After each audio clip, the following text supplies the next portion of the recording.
board meeting. In accordance with Section 5 of the Open Public Meetings Act, Chapter 231, Public Law 1975, be advised that a notice of this meeting was made by posting on the bulletin board, town hall, and mailing to officially designated newspapers a list of the meeting dates annually, indicating that this meeting would take place at Town Hall at 7:30 p.m. on February 5th, 2025. Roll call, please. Jorge Mastropietro, Yes. Michael Zion, Here. Allison Canfield, here. Frank Saccomondi, Here. Michael Cohen, Here. Deborah Nevis, Yes. Corey Biller, Yes. Jonathan Baxter, Here. Sergey Sivtsov, Here. Srini Vijay, Here. Gaston Halpert. Here. All right, thank you. We have a couple of housekeeping items to take care of tonight before we get to the application. The first of which is the approval of several sets of minutes. Natalia, did we have any comments come in for any of the minutes on 11/13/24? No. I'll make a motion to approve the minutes for November 13th, 2024. Do I have a second? I'll second. Roll call, please. Oh, I thought it was just unanimous. Well, no, because some people, it doesn't have, it's voice vote, but there may be some abstention. So as long as you're keeping track of who was in attendance, we could have a voice vote, and Natalie will track the abstentions for those who are absent. So it's an all in favor. All in favor? Aye. All opposed?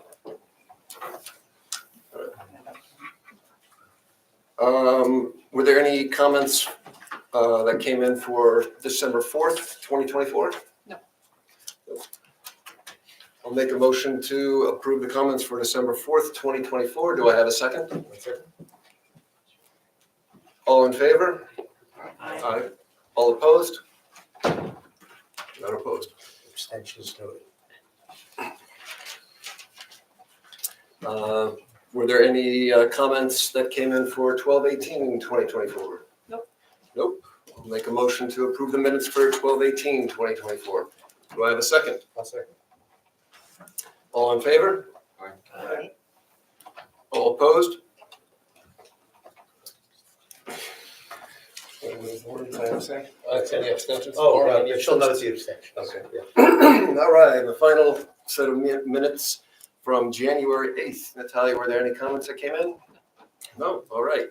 So I'll make a motion to approve the comments for January 8th, 2025. Do I have a second? Allison? Yes, thank you. Thank you. All in favor? Aye. All opposed?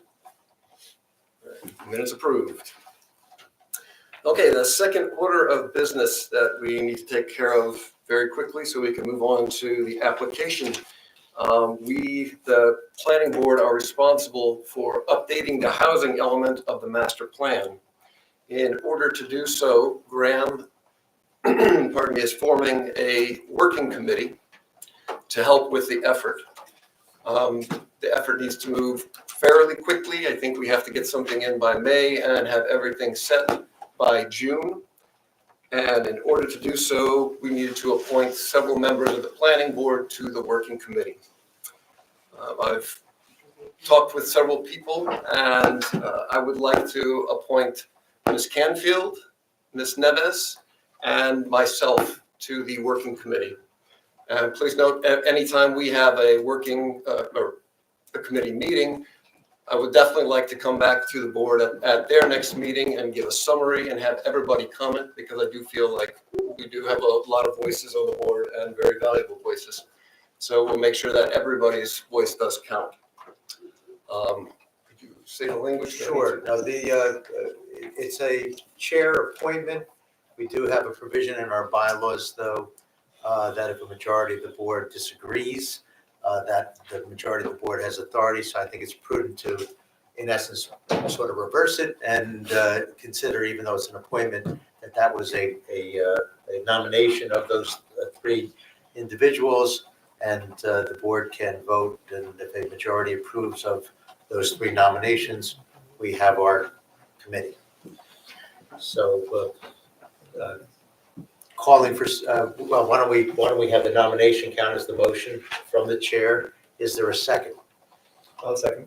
Okay, and then a roll call vote for the, to ensure we have at least a majority for the committee. Jorge Mastropietro, Yes. Michael Zion, Yes. Allison Canfield, Yes. Frank Sacamandi, Yes. Michael Cohen, Yes. Deborah Nevis, Yes. Corey Biller, Yes. Serena Vijay, Yes. Gaston Hubbard, Yes. Okay. We have a committee. Okay, I guess the next order of business would be application number 24003, which has been carried from the January 8th, 2025, although I think we're missing council. Applicants council. Okay. Do we, does anyone from the applicants team know if will be here shortly? Maybe we could double check that. I will find out. I'm not heard when. I try to text them, I haven't gotten a response.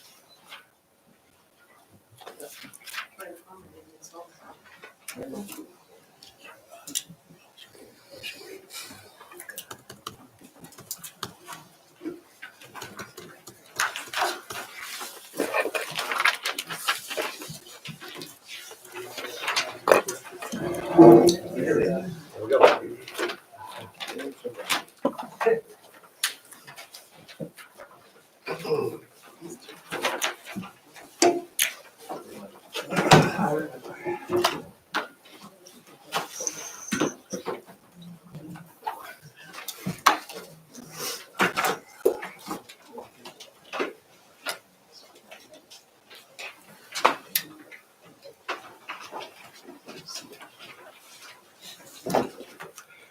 Guess that's not like a party, you can kind of slip in the back unnoticed. The, Apologize. not a problem, so only about a minute, so I think that's grace. Oh, I appreciate that, thank you very much. I'll take all the grace I can possibly get. Good evening, everyone. Thank you. Michael Levine with Fox Rothschild here this evening on behalf of the applicant.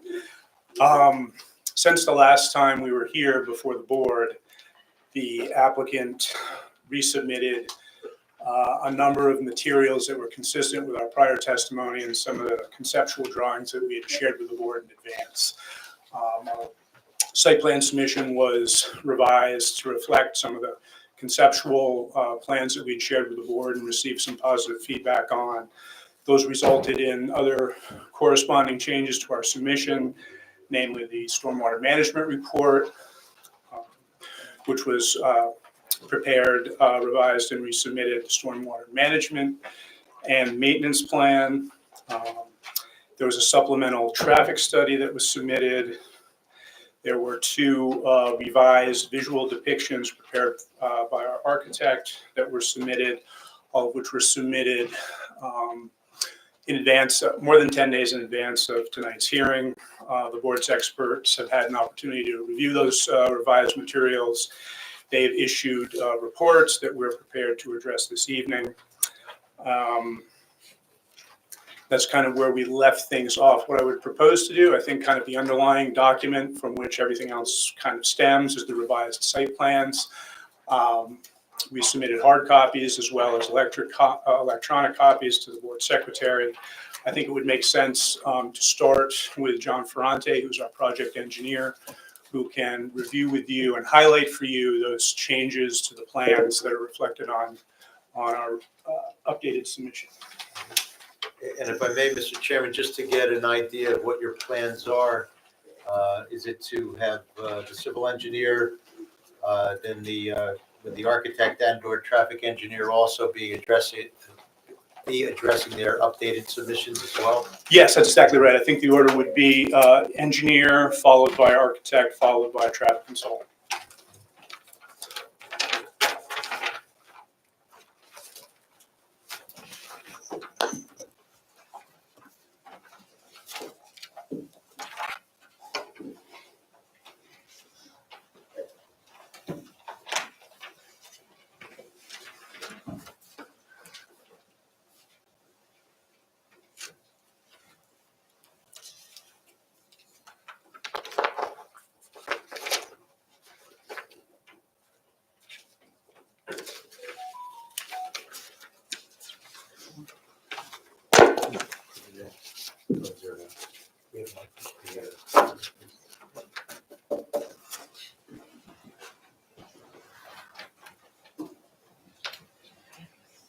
That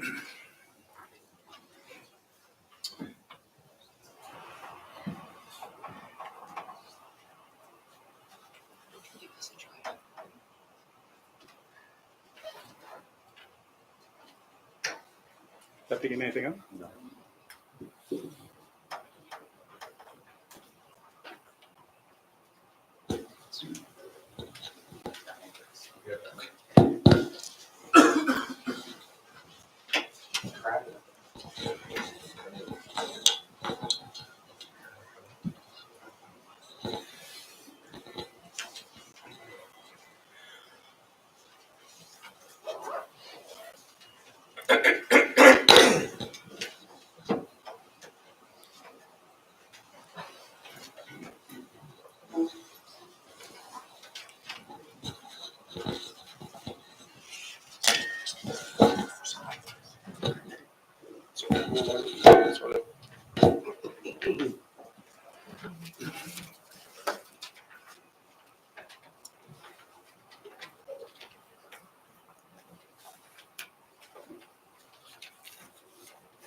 Yeah.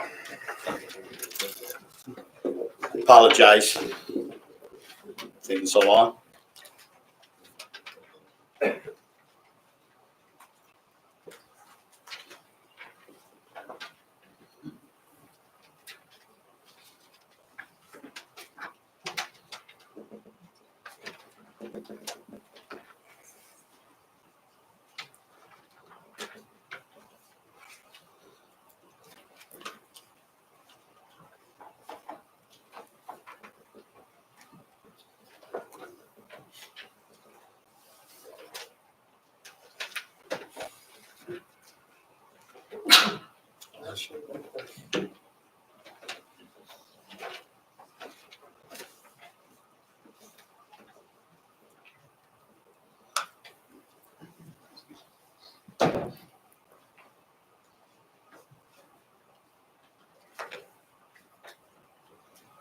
Works better with a mouse.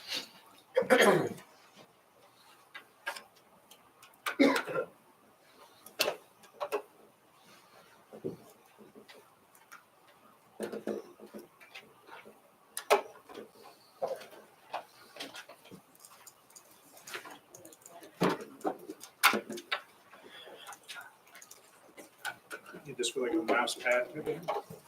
No, sorry. Guess not. Okay. Let's start over.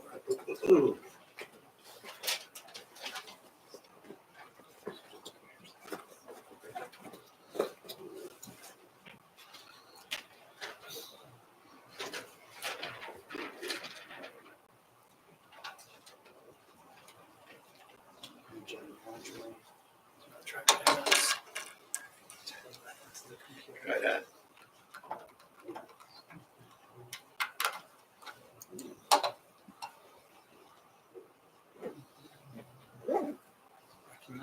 No, I think it's frozen. Just move. No, I moved it. It needs Oh. It needs a mouse pad, no? That might work. No, it doesn't look like a computer. No, I'll use my fingers. Sorry. Yeah, it's not. Oh, it's thinking about it. Yeah, it's a large file. I apologize. I brought my own drawings. We could do this the old-fashioned way.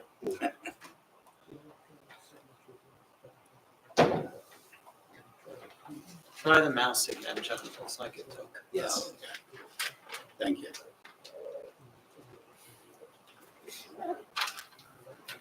Yeah,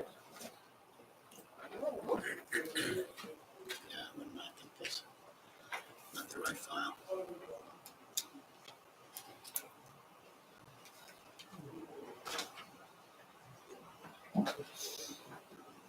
Okay.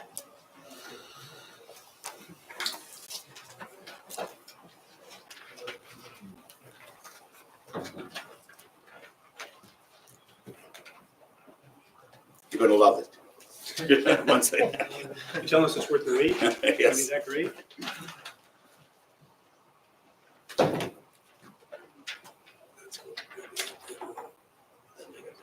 No, it's still loading.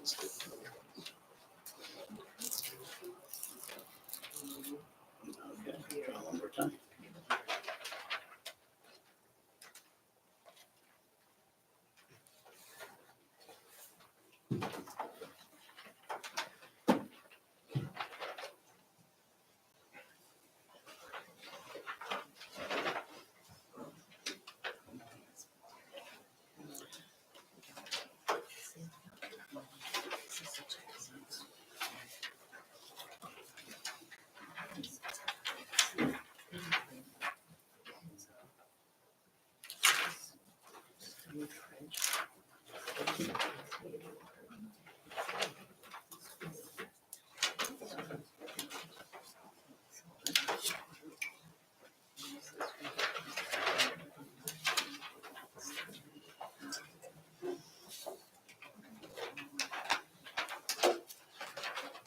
So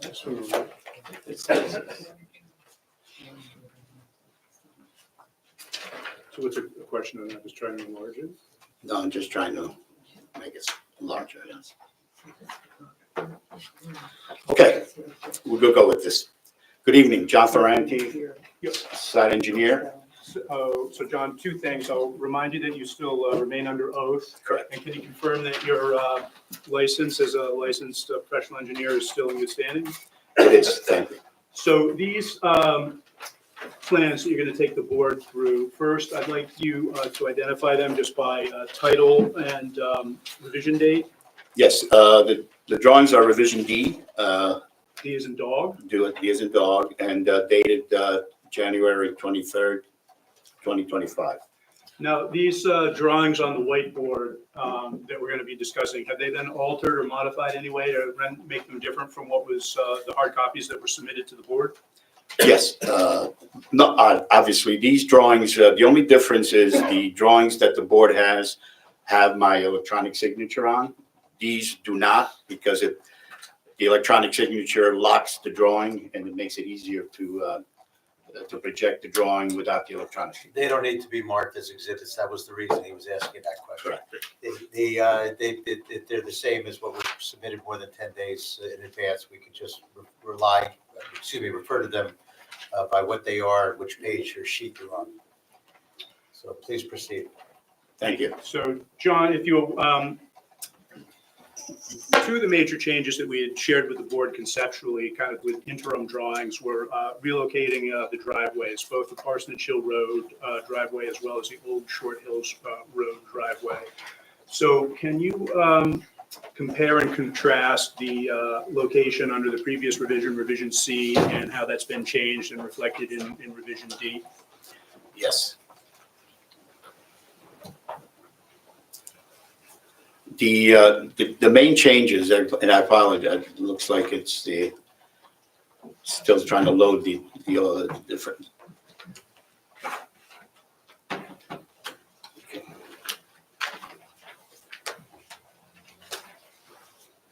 We have to get to sheet 3. Yes, I'm going to refer to site plan SB figure 3.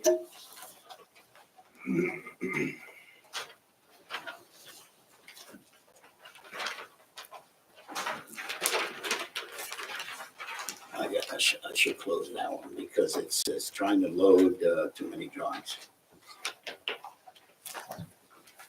Okay. we got it.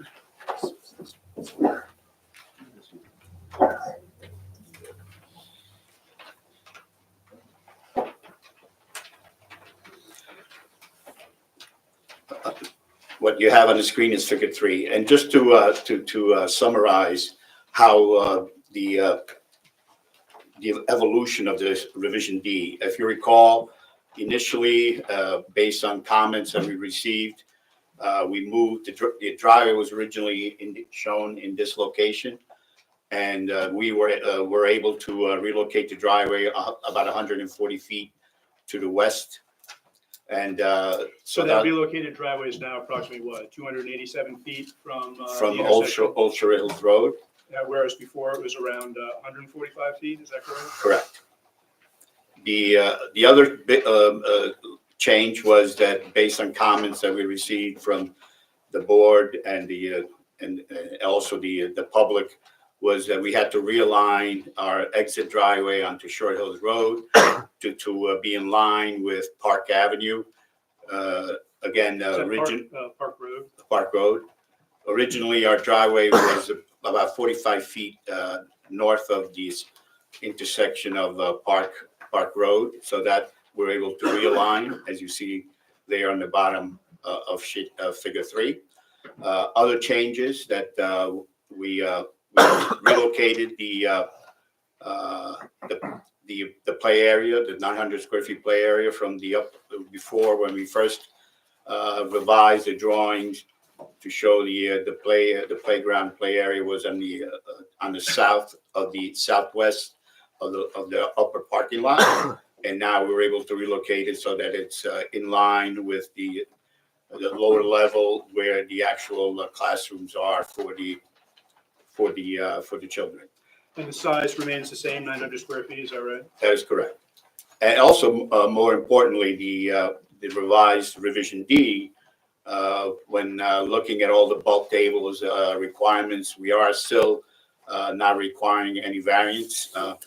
There was one change that was pointed out by the board planner in his report, was that we had considered the playground as a with pervious surface, not to be part of the impervious area.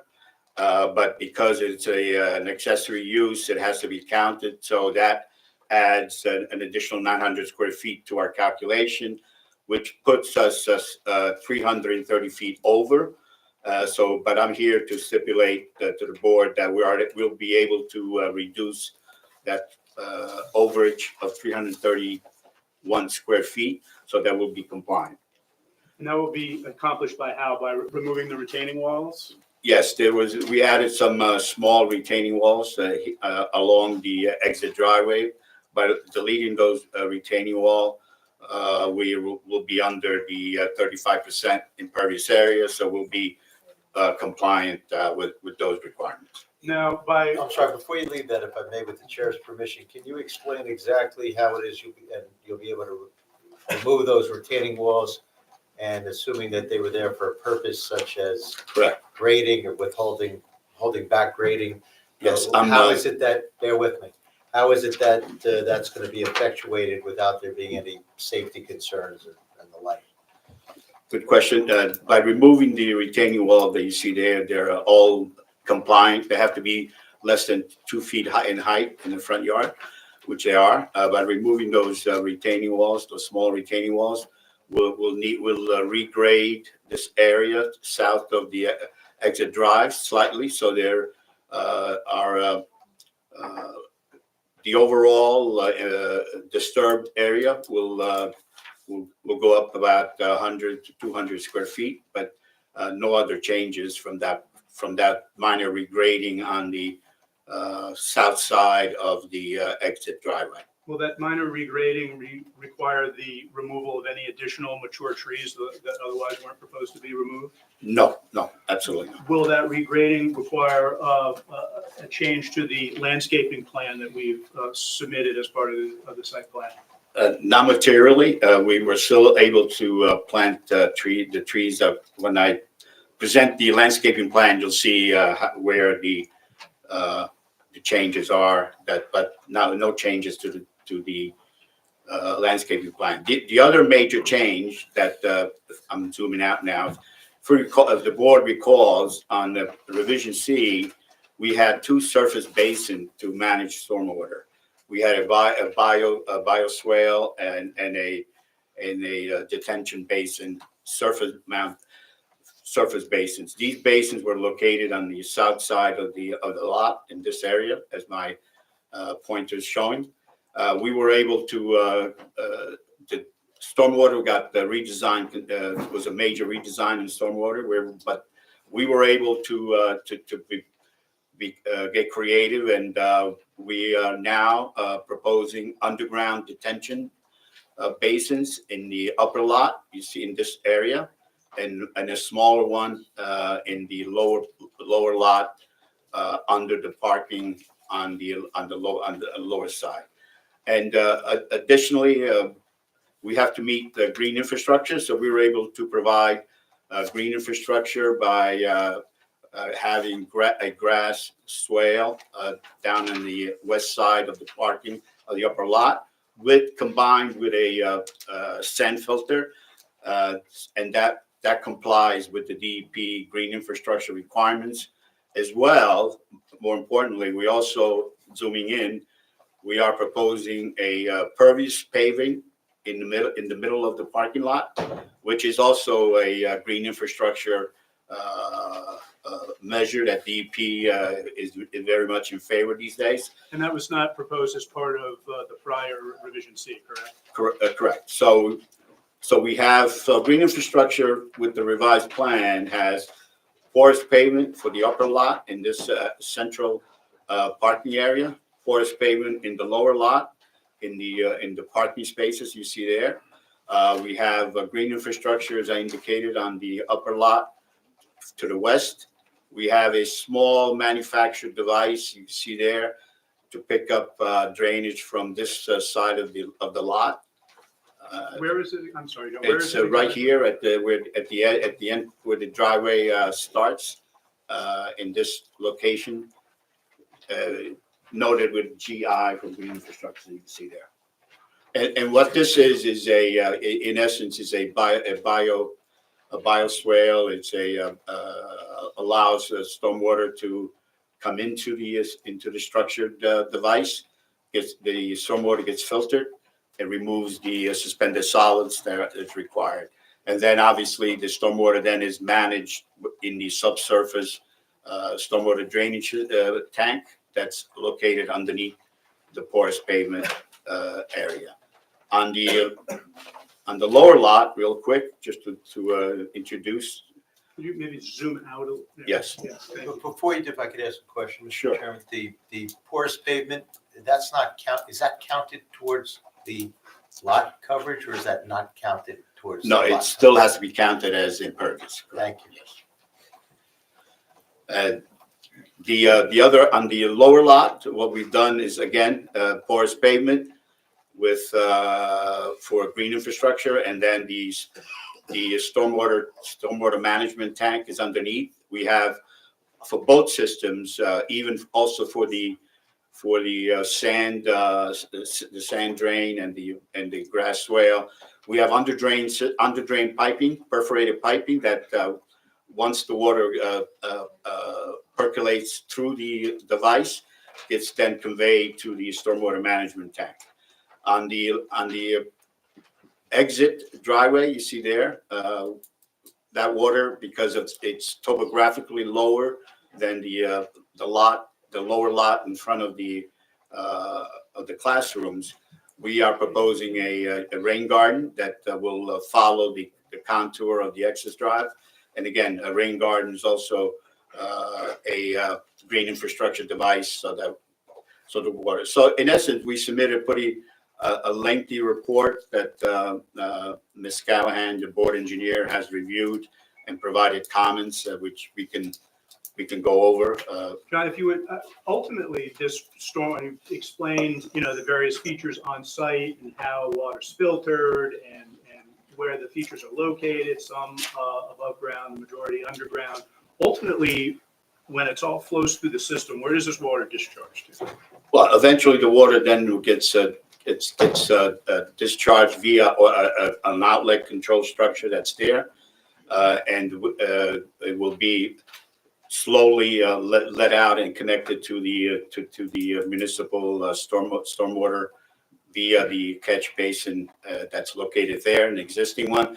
That catch basin will be rehabilitated. The grading will be modified, and so the outflow from the site will be through that catch basin. Into the existing municipal underwater stormwater drain system.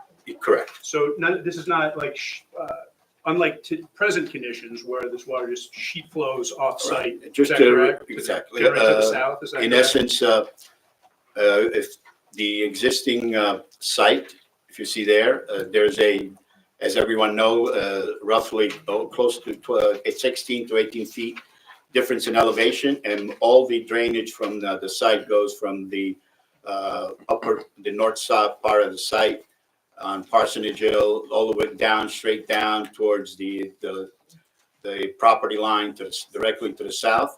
Very little of the drainage on the site, let's say, is conveyed to the east. It's all literally 99% straight south. Some of it gets connected to the existing stormwater underground pipe that daylights on the southwest corner of the site you see there, but you see the contours that drain into that. So in essence, currently, I would say over 95% of the rainwater that falls on this property flows towards the south, and it being the fact that it's a relatively steep slope, let's say in the 6 to 8% range, and the fact that the soil on this site is a Bhutan soil, which is has an hydraulic category of C, which does not facilitate infiltration. In essence, based on our calculation, over 95% of the drainage in the pre-development condition flows off-site. In the post-development condition, with the stormwater management that we have, we are able to reduce that off-site flow to over 75%. So, in addition to capturing the increase in storm, which we have to design for the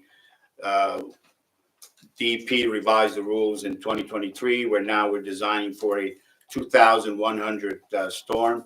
So all the stormwater has to be factored upwards, 33% as a matter of fact. We have to capture all that and reduce the outflow less than 50, 75, and 180% of the pre-development flow. So, And we're doing all of that? all of that is we're fully compliant. So is it fair to say then that the post-development condition will be substantially improved with regard to stormwater runoff? Correct. Excuse me, can I ask a question, please? I'm just, if you could clarify, because right now, most of that lot is grass. Correct. And impervious, so how is it that there's so much water flowing off of the property if it's grass and is going directly into Correct. the ground? It's a very good question. If I go back to the pre-development condition, a great portion of the site is wooded, and a lot of it will remain wooded. In fact, if I may, I'm in the figure 1 now, which shows it's an aerial photograph of the. So it's not the existing condition because the house has been demolished, but to answer your questions, you see a lot of the area is grass, and there's a lot of the perimeter of the site is wooded, and you can see by the way we've designed the site, a lot of the wooded areas are remaining intact, and when I described the number of trees that are cut. So in essence, when water falls on the surface such as this with grass, there is some degree of capturing and the water wants to infiltrate. The fact that and what limits the infiltration are two primary factors. One is the type of soil that's underneath the grass. And secondly, if it's a very relatively flat area, water tends to stay there and have more time to infiltrate. The fact that this site is sloped considerably and the soil are not conducive to infiltration, the amount of water that will infiltrate is a lot less than you would expect for a site such as this. So a lot of the water will sheet flow due to velocity, and the sort of water will follow the path of least resistance. The down gradient gravity, let's say, is towards the south. The vector for infiltration is more difficult to absorb, and therefore that's why a lot of the water does go off site as opposed to infiltrate Under the existing conditions. underneath. So handling the stormwater management as you're proposing here, John, in your professional opinion, does this redesign comply with all applicable state and Milburn stormwater regs and requirements? Absolutely, yes. Are there any variances or waivers that are required by this proposal in terms of stormwater management? Not at all. Do these features that you've described, the rain garden, the swale, all of these features that you've described as green, and the ones that you've not described as green, do those all comply with the DEP's best management practices? Correct. One thing I think you may have missed with regard to the site plan, the trash enclosure. I think that was Correct. changed as well. Thank you for reminding me. Originally, the trash enclosure was on the lower lot. If the board recalls, in the original Rev C, we had two perpendicular parking areas. We reduced that to a single one, and which allowed now in our redesign to move the waste storage area to the top, which in fact in the prior revision C, the traffic consultant pointed out that its location was not optimal. But the fact that we were able to relocate it to the upper lot, this waste storage area can accommodate front end loading waste trucks as well as rear ended. So there's plenty of maneuverability for the waste trucks to come in and pick up the waste. Now, you described a lot of advantages to this new stormwater design. Is another one of the advantages that it enables us to remove upwards of 50 fewer mature trees than otherwise would have been the case with the old above ground basin approach? Correct. And so the other benefit in not having the surface basins in this corner, this area of the site, as you can see, is being left undisturbed, natural. Our line of disturbance, you see it there, whereas before that line was actually right to the property line. If you recall, we were creating a bermed area for the basin. That's all gone. So now all the trees that were located there are not being touched. In fact, if I go back to the existing condition plan, where we actually show which trees are going to be removed, and you can see in this area now, these trees were all When you say this area, you're talking about the south side, the former basin area, were going to be removed now that they're not being touched. So that is provided additional benefit and that allowed us, as shown on this figure 2, if I may. So we're now we reduced the amount of trees that we're cutting, which helps a lot, and which reduces the amount. So now we're basically cutting 35 trees, whereas before we had, if I remember correctly, 60.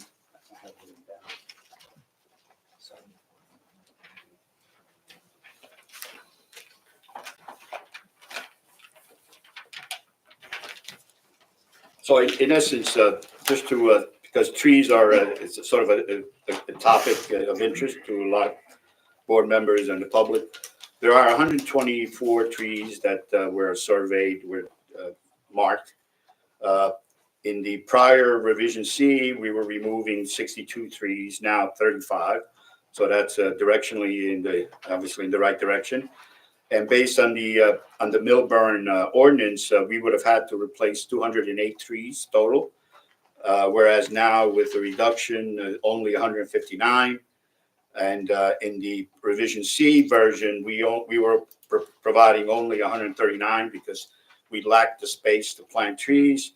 And we had a shortfall of 69 trees, which we would have had to contribute to the tree fund. Whereas now, we are required 159 trees. We're providing 169. So it actually, we're providing 10 trees more than, let's say, we are required. But with that, if I may, go to the landscaping plan and just show that. Mr. Ferrante, if I may ask, have you seen the forester's report that came out? Yes. Okay, and that, the totals you just gave us were the ones, she said that there's some replacement trees we had replacement tree deficiency? We haven't updated it for her Okay, it's not report, updated. but correct. We had a chance to review it. And she made some recommendations. There's some trees that are not in good shape to remove those. So we'll redo the calculation and based on their size to see how many trees we would have to replace. So hopefully our overage of 10 will still be valid, but we haven't done those calculations. We got the report literally an hour or two before coming here tonight. You may remember that on the record in prior hearings, we've expressed a great willingness to work with the forester with regard to not only her recommendations as to species and whether, two species should be separated or should be close to all those things. We stand by that and remain very willing to do that. So if she has quibbles or questions about the details of the calculations, we're happy to work that out with her. We had said before that we'll, to the extent that we can add trees to make us compliant with the ordinance requirements, and those will thrive and won't be choked off by the upper canopy, that we're happy to do that. And if at the end of the day, we can't fully comply with that requirement just because there's not enough physical space, we'd also stand by our statement before, just consistent with the ordinance, that if you find yourself in that situation, there is a replacement fee that can be paid. Doesn't require variance relief or any sort of dispensations. It's contemplated in the ordinance. And if it turns out, previously we had to pay a significant amount for a significant amount of trees. Seems very clear that if that still remains to be the case, it'll be a much, much smaller amount, much smaller number. But we stand by all of those representations to work with the forester in that regard. So, Before you go, sorry. Can you just clarify something? On the demolition plan, the new demolition plan, next to a number of trees, it says removed.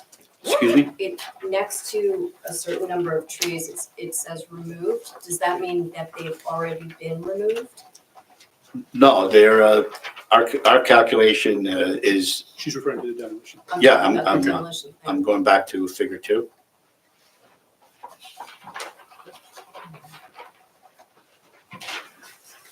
You're referring to this table at the bottom of the. Correct. So you see next to some of the trees, it says in parentheses in bold, removed. So I'm just wondering if you could please clarify what that is. Yeah, what this table does, it provides the Not that table. sorry. Oh, this one. Yeah.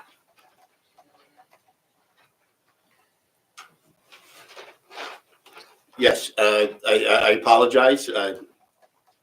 As you can see there, it shows it's removed. When the house was demolished, there were some trees, I think, at the center of the site that were removed, and that reflects that. Because my understanding is that there hasn't been a permit issued to remove any trees from the site. I'm not aware of that. I can't comment on that. So you're saying that every tree on this list that says removed has been actually removed? As indicated, yes, from the original tree survey that was done, yes. Okay, I'm not sure that all of these trees were close to the existing building, the original building, so I think we need further clarification on that, because, I don't know that the forester is aware that these trees have been removed. It seems pretty clear that she did a site visit based on her report. Correct. Mhm. Yeah, I understand that, but okay, I think it needs to be. Yeah, clarified. if I may clarify, we can look at the actual tree numbers. I don't know if we should take up the board time to do that, but we will clarify that Thank point. you. If I could follow up on that, Mr. Chairman, all those that are marked removed, are those part and parcel of what you are considering your tree removal and replacement obligation Correct. for purposes of coming up with the 169 trees, which you purport to be 10 more than the 159 tree obligation for replacement? Is that correct? Yes. Okay. So whether they're removed already or not, or where they were located, at least we understand, correct me if I'm wrong, that they're part of your obligation to replace, correct? Absolutely. And I also stipulate that in deference to the comment from I will relook at the calculation to make sure that the trees that we are noting as removed were not counted in that calculation. And on the February 5th, 2025 report from the forester, recognizing that you've only had a certain amount of time to review it, have you had enough time to review it to be able to tell us if you'll stipulate to any or all 6 of the comments that she's made in that report? Yes. Well, no, if I may, let's, you need to pull that out and take a close look at it before. So if we could we'll address that when we get to it. That's okay? Oh, I thought we were on the landscape plan. Well, we are, Okay. but I was going to go through the reports in order. That, And I just don't have. if you're going to go the through them forest all, report please at hand. continue. So we did receive a number of reports, the forester Correct. as well. We also received a revised review memorandum from Martha Callahan, the township's engineer, dated January 31st, 2025. Correct. And have you had a chance to review that? Yes.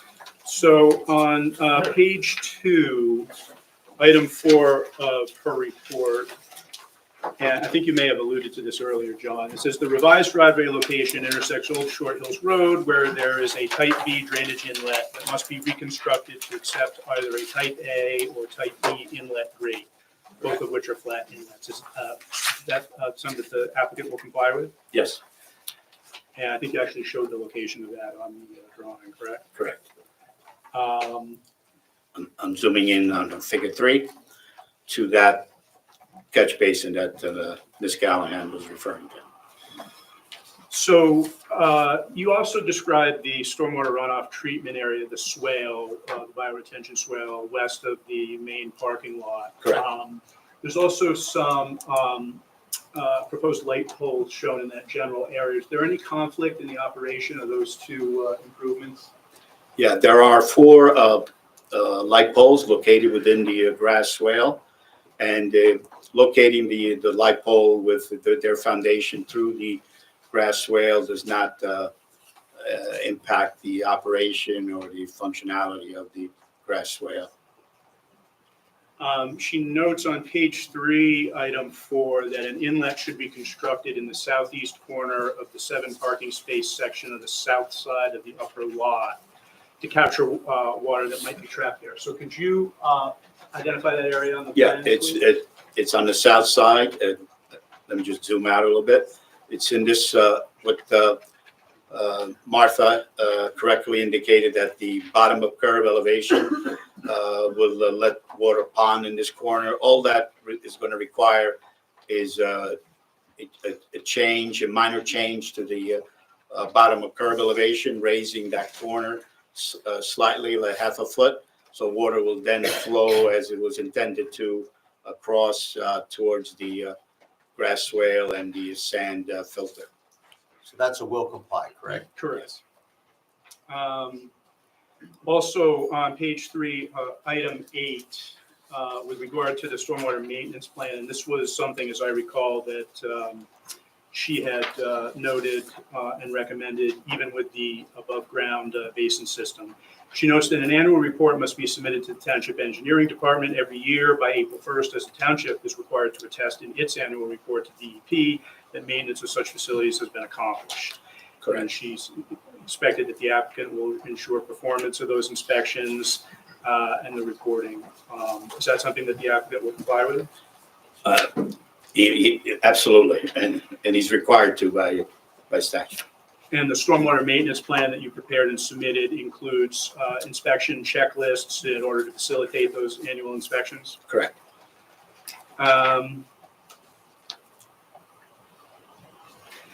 On page 4, item 1, she states a specific planting schedule is provided for the proposed rain garden, which you described along the southern edge of the driveway out to Old Short Hills Road.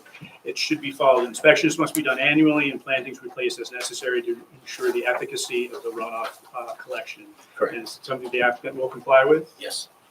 Yes. And there were 3 kind of general requirements, if you, I believe, and please correct me if I'm wrong, these are the same ones that were in your initial report, rather standard requirements like the Correct. MLUL requirement to post the performance bond and escrow fees, and also wanted to make sure the applicant was aware, and we had noted this and acknowledged this last time, that a follow-up analysis will have to be performed to confirm that the existing sanitary sewer can accept the flow from this facility. Correct.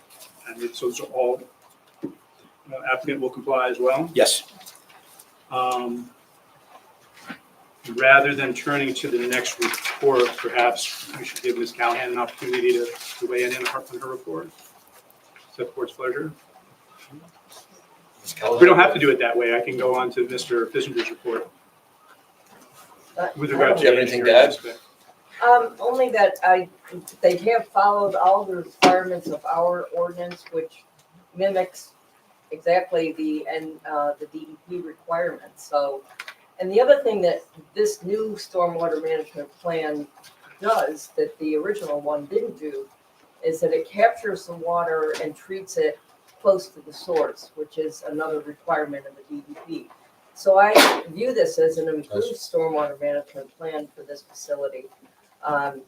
They have provided the green infrastructure, which is for treating the total suspended solids that tend to run off from paved areas. And I think everything proves to be adequate and follows the ordinance and the DEP regulations. So I approve with the design and his calculations.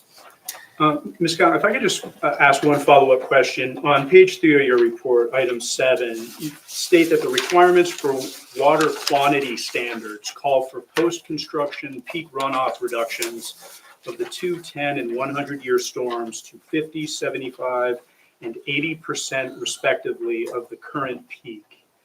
I mean, in layperson standards, is that another way of saying that what I kind of alluded to earlier, that the post-construction conditions with regard to quantity of stormwater runoff will actually be improved Yes. over existing conditions?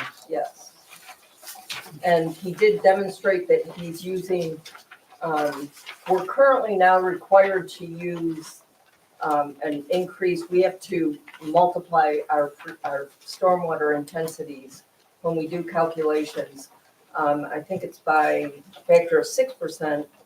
But then on top of that, we have to use what is estimated to be the stormwater that will be falling on the state in this area in the year 2100. And Mr. Ferranti referred to that as the 2100 storm.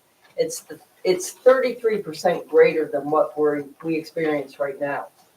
And he's used those figures. So he's really capturing a lot more water than we even require currently with our dry well designs on residential structures. So, and he has demonstrated through all the hydrographs and the calculations that are in the stormwater management plan that he has made the proper reductions. These 2, 10, and 100-year storms, those were analyzed using current standards and the proposed 33% increase in the stormwater. And he's demonstrated that he's reduced the outflow, the runoff, by 50%, 75%, and 80%, which is the requirement. And that was all based on the DEP's regulations that were in place at the time of the submission of the application? Yes. The 2023 ordinance that they changed the ordinance in 22 and we had to adopt it by 2023, so. It's in our ordinance now as well. Martha, I have a question. So the prior condition, the runoff was not absorbed. It went basically south, didn't go into the township's stormwater system. Eventually, it all ends up there. What doesn't get soaked up by grass, but Well, continue, I am. I guess I'm asking for you to confirm that the township stormwater system can actually handle now the increase of water that's going to be sent into that system. But there isn't an increase in water, it's actually decreased from the current condition. So, If I may, is it based more on rate of flow than ultimate volume? it's the rate of flow. So, the frequency, the, number of cubic feet per second. Have they conducted the percolation tests and what the results were? Yes. Is that a question, I'm sorry, is that a question for us or for Mark? Yes, we initially had done, when we had this two surface basin, we had done 3 soil boring tests in this area, in the south side, where the surface basins were. And Ms. Callahan had asked us to investigate the upper lot to check the soil conditions there. And we have done that. So we have a total of 5 soil borings that were done. The results of the soil boring, that 4 out of the 5 borings shows the type of soil that is not conducive to infiltration. There is a lot of modeling that starts down at 24 inches below grade. You see a lot of modeling, and modeling is an indication that there's water coming into the soil at that location. In fact, several of the borings showed water seepage. So based on that, we've concluded that infiltrating the stormwater would not be appropriate for the site. Obviously, if that would, we would like to have not only provided the stormwater management we did, but on a normal design, we would have tried to infiltrate as much of the stormwater. Infiltration is a preferred DEP likes to infiltrate, obviously for groundwater recharge. And unfortunately, because of the results of our soil borings, we concluded that infiltrating for this site is not feasible. And we provided those boring the boring logs with the stormwater management report. One of the borings in this location, showed that potentially infiltration would be, but overall, we concluded that infiltration is would not work for this site. And are those findings consistent with the plan that you have devised and submitted? Correct.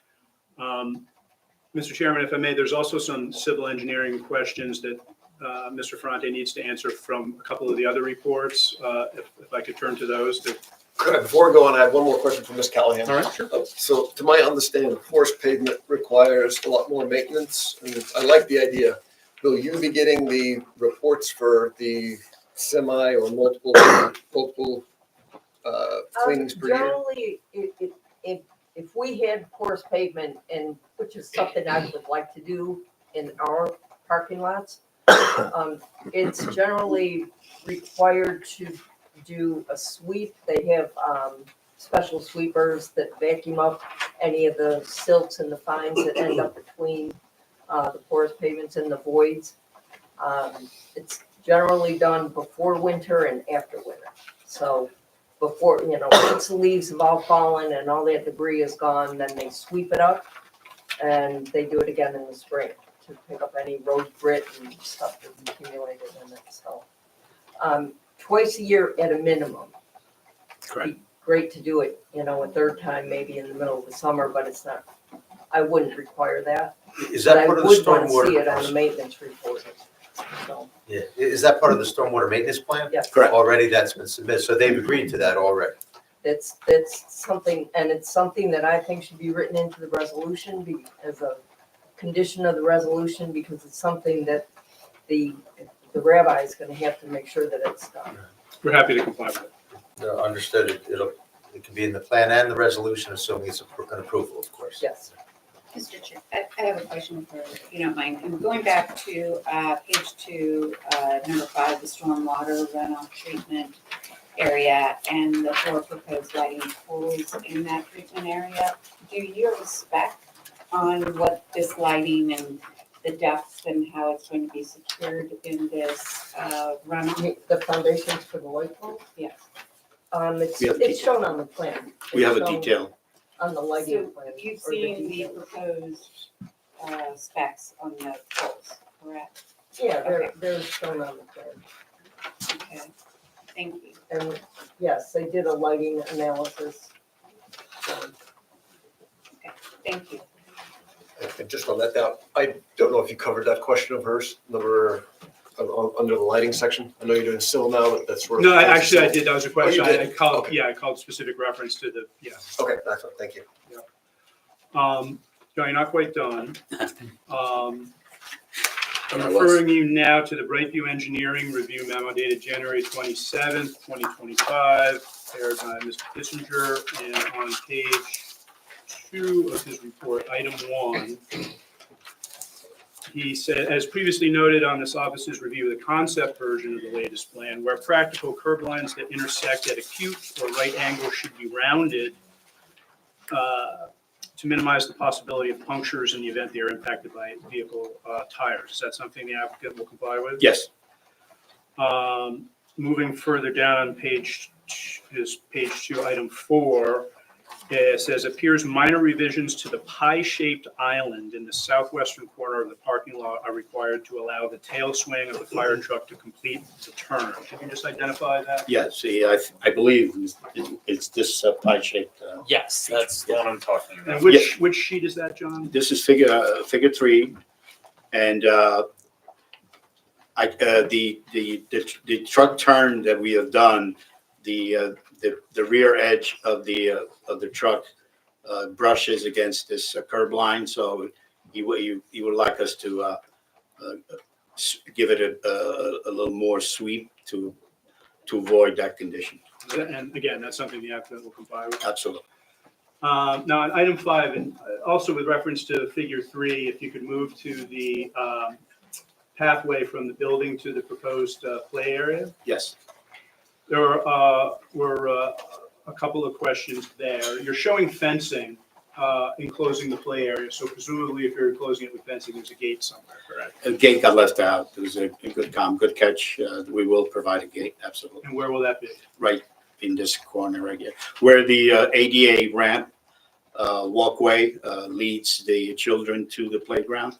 So Fence will that's be the northeast corner of the play area, is that right? Correct.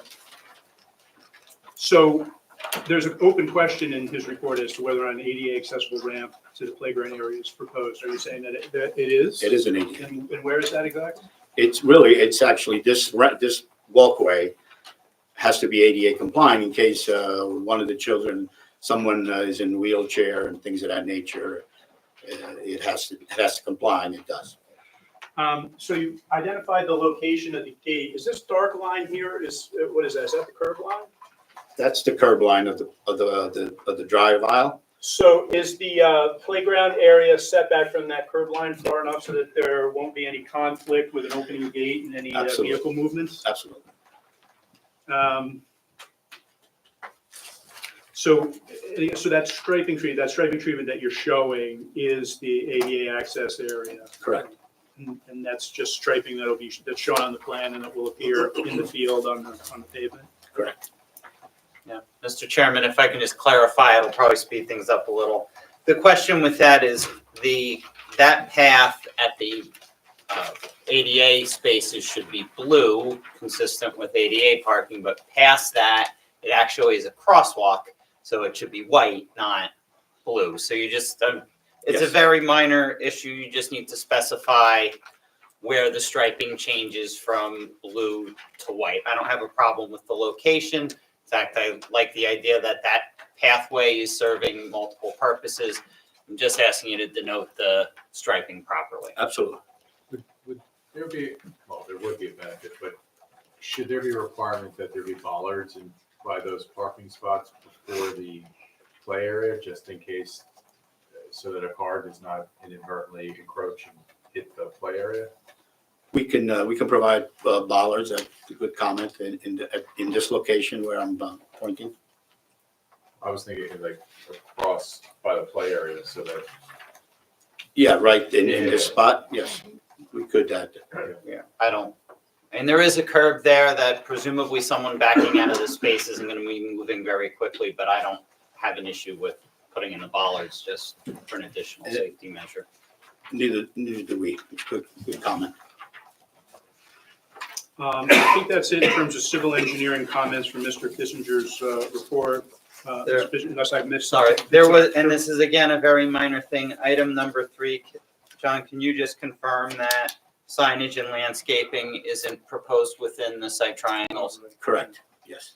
That was the only other site plan related item left in my report. And Mr. Fisher, did you have any concern with the relocated position of the dumpster enclosure with regard to traffic circulation? No, I agree that's a good place to put it. It's a fairly simple move in and out. Garbage truck can come in, pick up the trash, back out what it needs to and pull out of the site without any difficult maneuvering.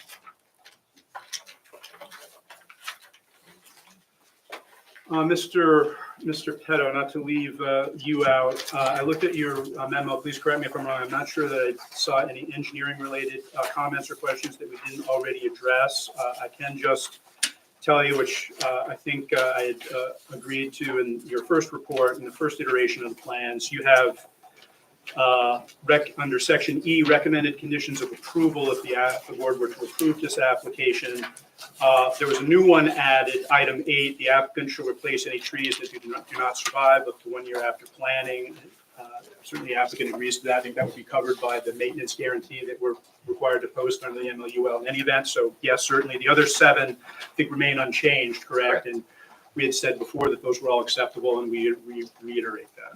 We'll take that. If I may ask a question, Mr. Chairman, of Mr. Petto. But is our usual requirement 1 year as opposed to 2 year for any diseased or dying trees? It's 2 for the disease and dying. I'm sorry, I'll have to confirm, but I think we can confirm. would the applicant stipulate to a 2 year? Assume, Because it's covered by the maintenance guarantee in any event, so yes. Yeah, it's covered. okay, thank you. I did just have a follow-up question for, I don't know, now's the time for me to ask. I did just want to walk through the lot coverage calculation and also just to kind of just clarify the nomenclature just for the benefit of the board and the applicant and the public, because I know that the terms impervious and lot coverage have kind of been used interchangeably, but I just want to clarify for the benefit of everyone that there is no impervious coverage zoning standard within the R3 district. There is only a lot coverage standard. And I've included for reference the definition of lot coverage in my report. And I just wanted to note that it is basically enumerates various features that are subject to the lot coverage standard. So first is paved and or impervious surfaces. The second is accessory uses. Third, buildings, or fourth, any other structure expressed as a percentage of the lot area. Mr. Franti, I just wanted to review the lot coverage calculations just to confirm the numbers.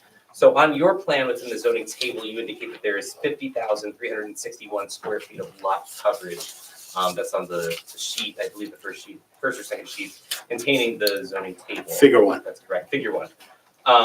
And you also indicate on that sheet that based on the square footage size of the lot, at 35% maximum, the maximum coverage is 50,665 square feet. Is that correct? Correct.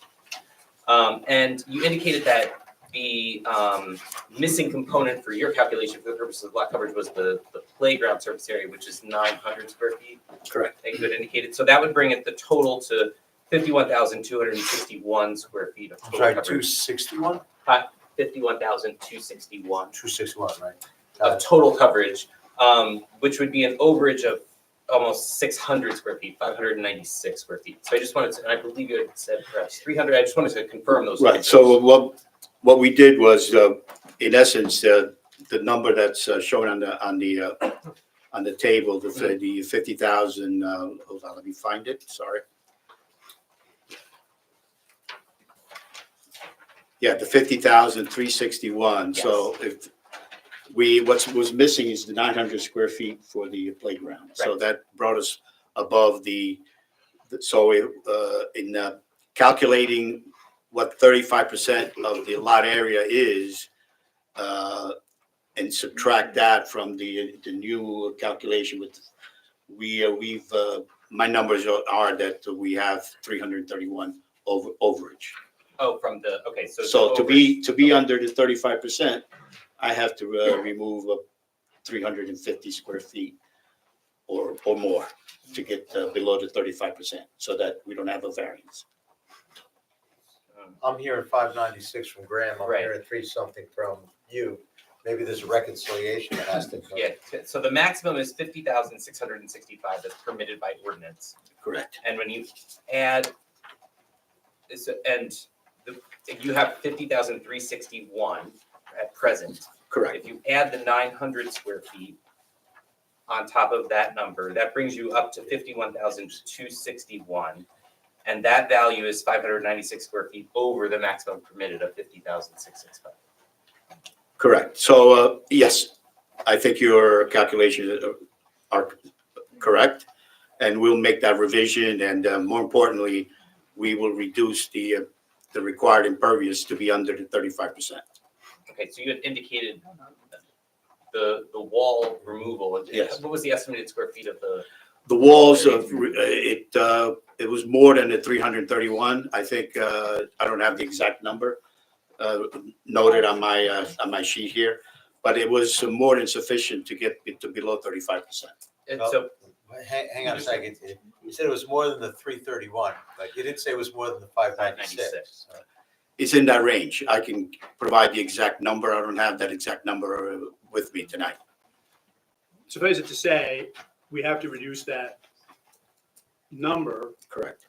in order to avoid a need variance for lot coverage. Correct. In your opinion, as an engineer licensed in the state of New Jersey, is it feasible for you to reduce the lot coverage by 596 square feet as currently proposed? Correct. Yes. And you would do that by removing the walls, and if the walls aren't sufficient to get to the 596 square foot number, where do you go next? Well, then we could reduce the driveway slightly, the width of the driveway. We could there's many areas of the site that we could reduce to get under the number. Could the width that we are showing a sidewalk internal to the site from Old Short Hills Road to the building, could the width of that sidewalk be reduced? It could, but I think I wouldn't want to reduce it much more than, I think we had a 4-foot sidewalk. We could go down to 2'6", but I'd rather not. So we understand we have to demonstrate exactly how that will be accomplished. Mr. Ferrante doesn't have the exact figures of what the retaining wall achieves. It's more than his 331 number, but may or may not be more than the 596 number.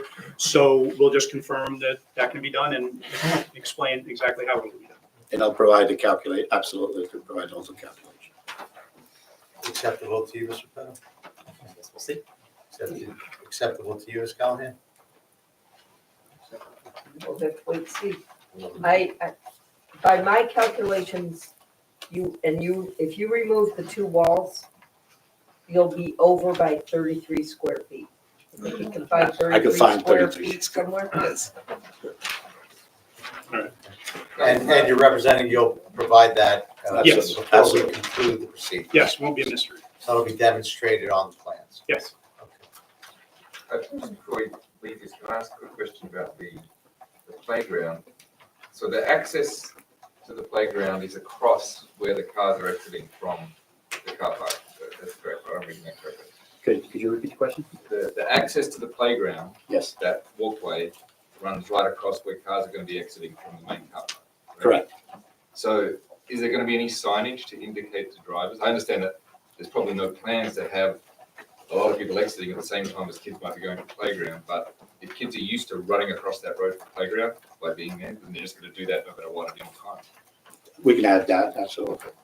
So what exactly are we adding and where for stipulation? Well, a warning sign that traffic going eastbound, that there's a walkway, but the crosswalk striping will provide that as well. We could add additional, What would that look, just like pedestrian crossing, is that what it That's says? what I was yes, thinking. Well, kids crossing. Children cross? children crossing, we could, That won't call into question any deviations for additional signage because it's the directional or safety. It's a regulatory and warning sign, it's Right. not advertising. It was a rhetorical question, but I'm not going to be the expert to opine on the record on that. So I got affirmative nods from the experts, and something from the traffic engineer. So I guess that's enough. Thank you. we want the children to be safe, absolutely. Can I ask another question while we're on topic? For this updated rendering over here, is there gonna be also stop signs here or just indicating there's a crossing on the exit? Yes, there'll be, I think we're proposing stop sign there's a stop bar and there's stop signs. Is that shown on the plan, John? Yes. It's in our traffic plan, So you are proposing a stop sign? yes. Um, It's figure 8.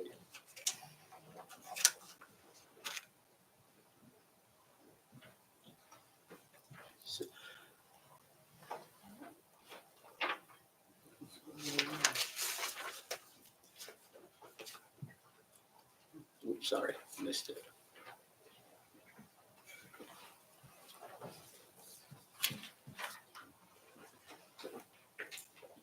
See the stop sign there? I mean the detail. You're referring to the detail, John?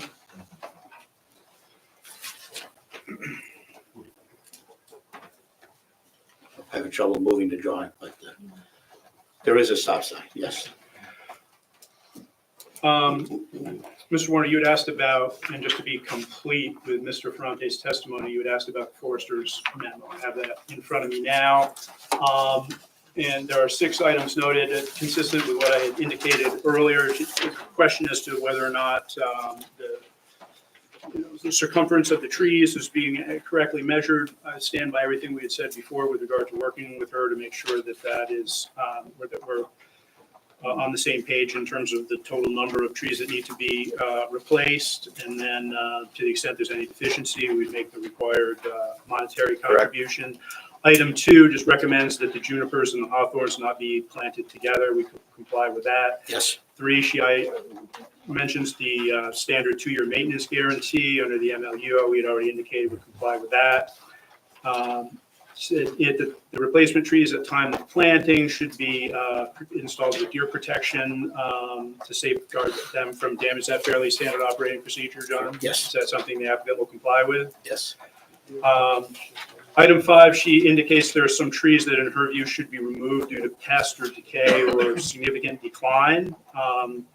Certainly if their applicant has no issue with that.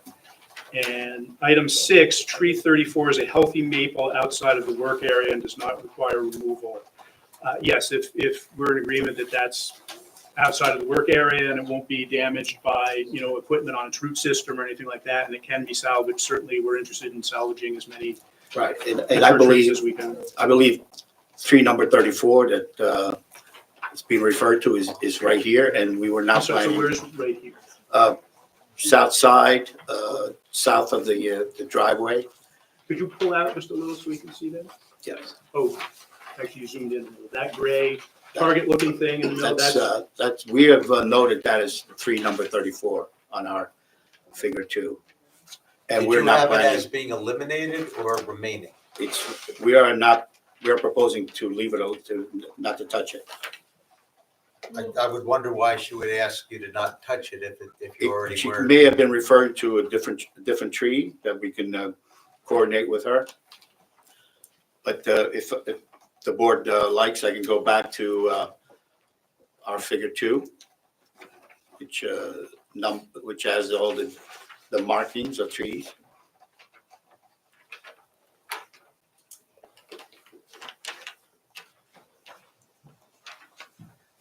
It says unknown deciduous.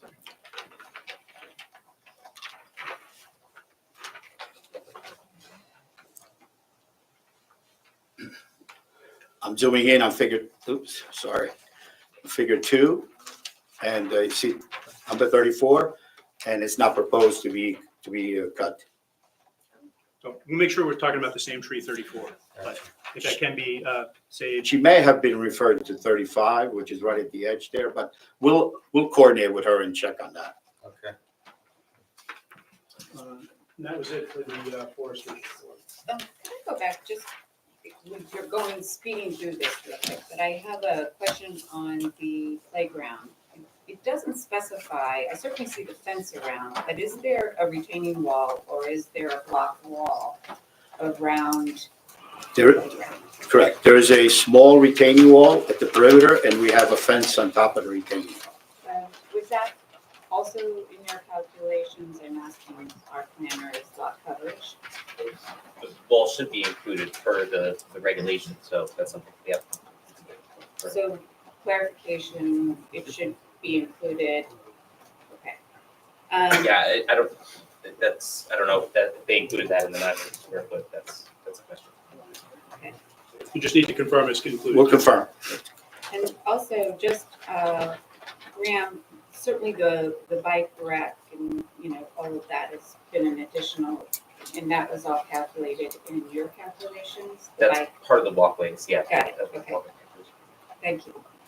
You're right, that was revised, consistent with your recommendation in your first report, is that correct? Correct, yeah, the surface beneath is captured in the walkway. And does that reflect what you had in mind in terms of the That's correct. location and the style? Yes, thank you. So I have a question for you. You have in your report here about the sidewalk, and you said that it's recommended to have at least along Old Short Hills Road. Why at Which least? number? Number 7. 7 of Why which at least? section? Can we have sidewalk all on both streets? We were talking about safety, pedestrian safety. Oh, item number 7, so. Number 7. And the applicant can speak to this, but there is an existing sidewalk Yeah, yes, located on along. all, yes, the road that and was it's going to be replaced. So my question, can we have a sidewalk also on the other street? Because pedestrian safety is a very We're important not, issue for us. We're not currently proposing that. What's that? We're not currently proposing that. No, I know. Can you propose that? Not right now, no. Why not? Because. So we are talking about pedestrian safety. And I drive there many times and I see people walking without sidewalks. I know there are no sidewalks anywhere else, but maybe we can start having some sidewalks in this corner, which is many people walks there. We can't kind of pop off the top of our head and agree to that at this point without taking a deeper dive into it. Depends on where the sidewalk's located. If it's located outside of the right of way and on our property, it would create an impervious coverage issue. There's a question as to whether there's, safe room for it. There may be utility conflicts. So we couldn't responsibly say, oh yeah, no problem. For your question and comment, we'll have to look at it. And also, Parsonage Hill Road is a county road. It's under county jurisdiction. The county may have, they may either require it, or they may prohibit it. So I don't want to create the false impression that we can definitely promise you that. No, but can you promise that you're going to That review we'll that look for the into it. next? Yeah. Okay. I just want to go back to the tree thing for a second, because we were looking at trees around number 34 and 35. So according to the demolition plan, trees on 28 through 33 have been removed. If we're looking on the site map, those are all trees that run along Old Short Hills Road. They are not near the area that was demolished. That's why I'm saying I'm confused about whether these trees have been removed or not, because they would not have been affected by the demolition of the previously existing house. What, could you repeat the number that you're concerned with? I'm just as a sample, numbers 29 through 33, and then you also list 35. Those are all numbers that run along Old Short Hills Road, where the new driveway, I think is. We are, as you So see, are they there right now, or have you already removed them? according to the survey as indicated, we are proposing to remove those trees because that's where the new No, I'm driveway. not asking whether you're proposing to. According to what you have written, it indicates they've already been removed because it's in the past tense. It doesn't say will be removed, it says I understand. removed. So what I'm asking you to clarify is, do those trees currently stand or have they already been removed?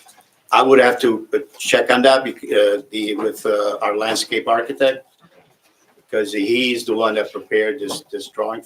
Okay, can you do that, Mr. Ferranti? Because by my count, I have that you have stated that 35 trees have already been removed on this site.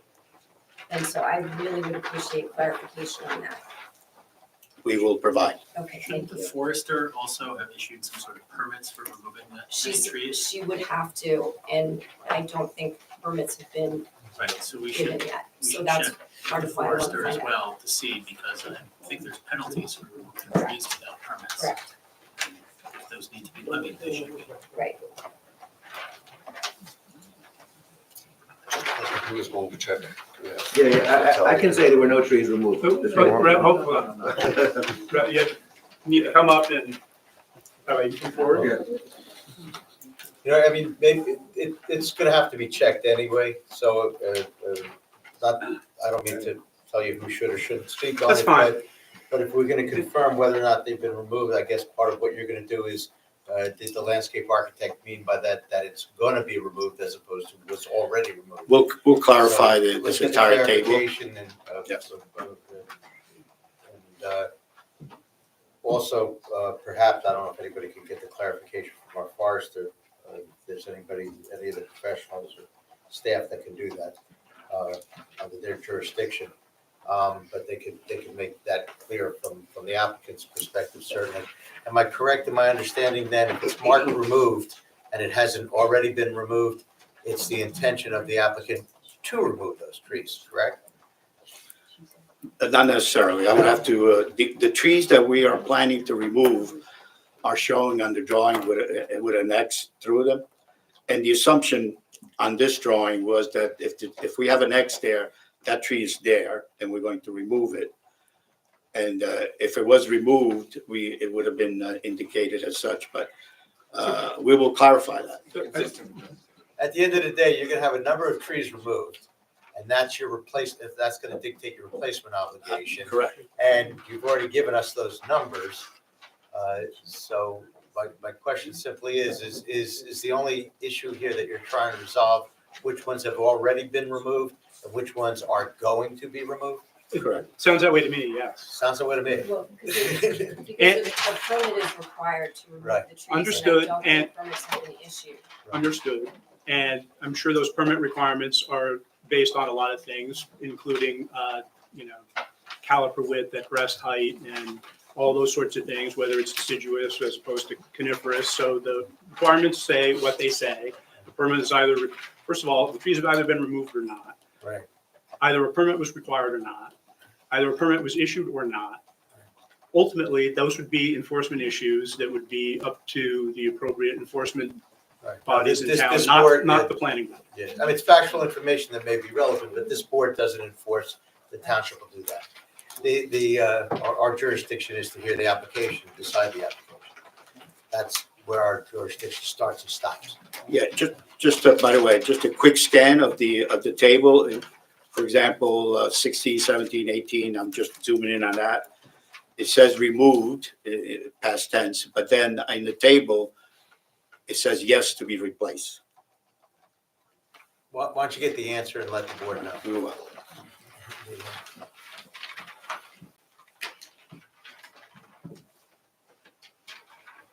I don't have any more questions for Mr. Ferranti. There was nothing on the environmental commission or any other report that was relevant for the engineer? There were, yes. Let me double check. And I don't know, I wasn't suggesting, I just noticed that there's another report too.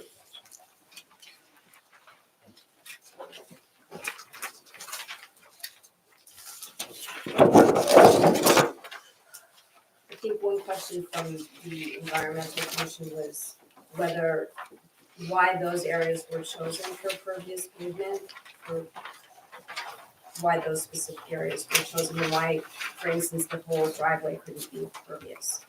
Say again? Sorry. Maybe it's best if we go to the report. Is that the February 3, 2025 report? So let's identify it. It's Millburn Environmental Commission report dated February 3rd, 2025. There's findings of fact that I don't believe have changed from the initial report. She cites a property visit from September 19th.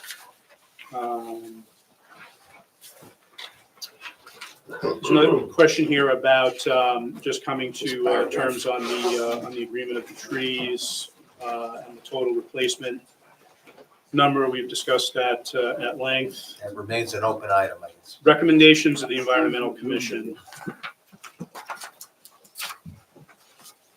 Clear graphics of the number and location of the trees to be removed. Yes, we have prepared that graphic.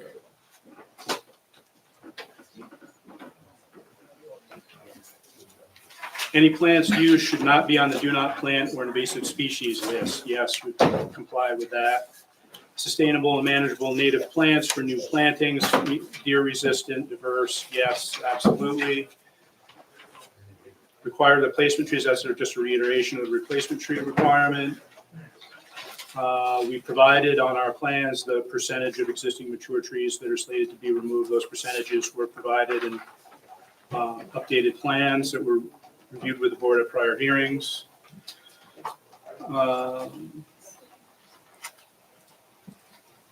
Where pervious pavement is newly noted, we recommend that the proposed location of pervious pavement be assessed to determine, as indicated on the revised plan, is the optimal location for maximal site drainage. Whether or not it's maximal, is what we're proposing comply with all the applicable requirements? Yes.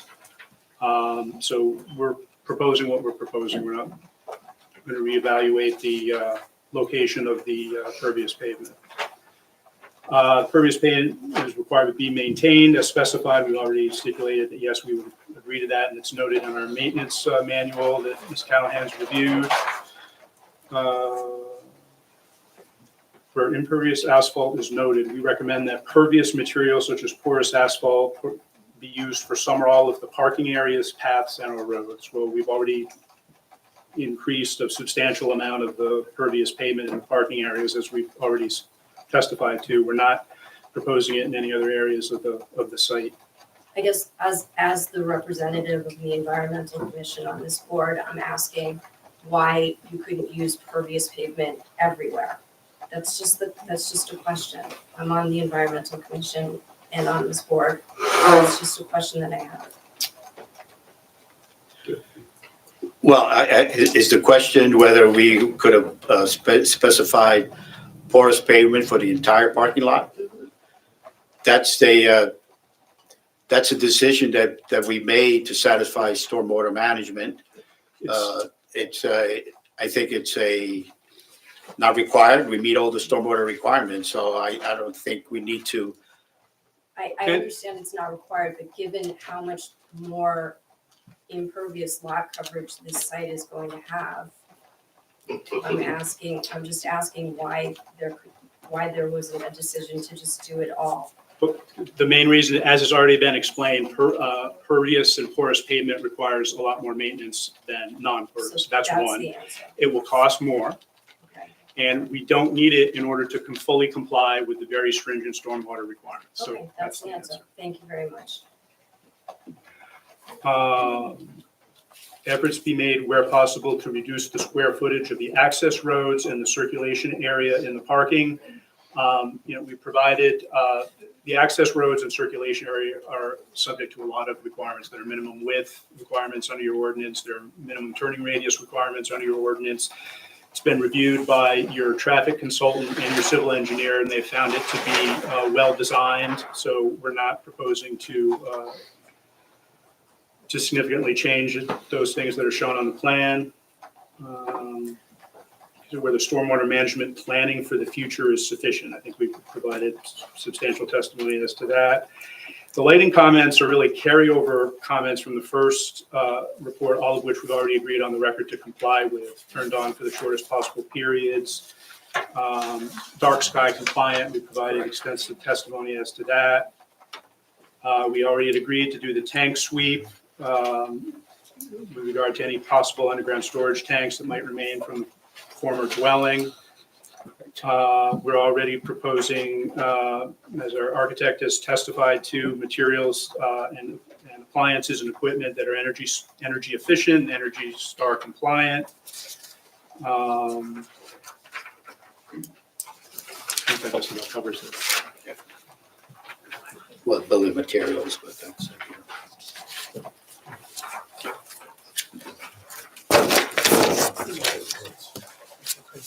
Are there any more questions from the board about anything before I open it up to the public for questions? It just, if I may, Chair, just, are you done with your direct, with this witness, Mr. Levine? Yes. Okay, I'm sorry, go ahead. Are there any questions from the public?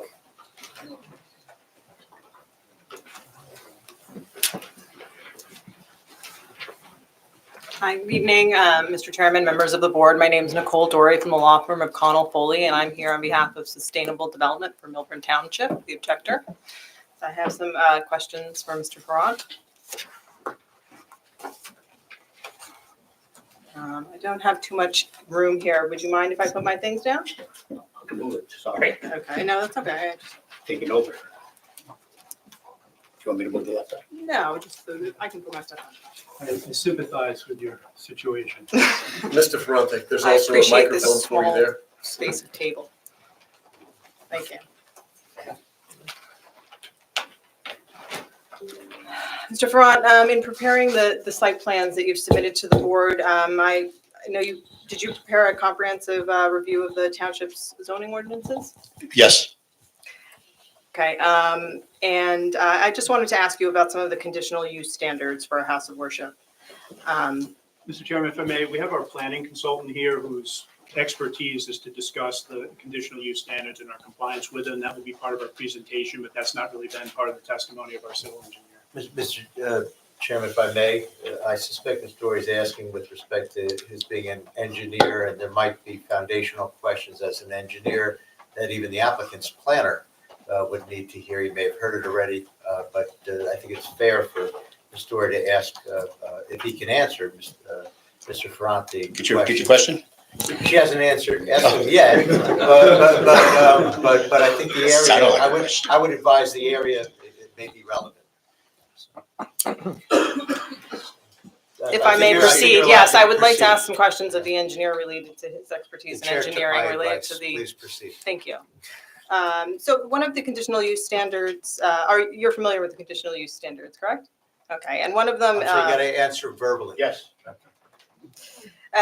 Section E of the conditional use standards states that vehicular access shall be from other than a local street if the lot has frontage on more than one street. Isn't this portion of Old Short Hills Road, I believe you testified, it's under municipal jurisdiction? Wouldn't that be a local street?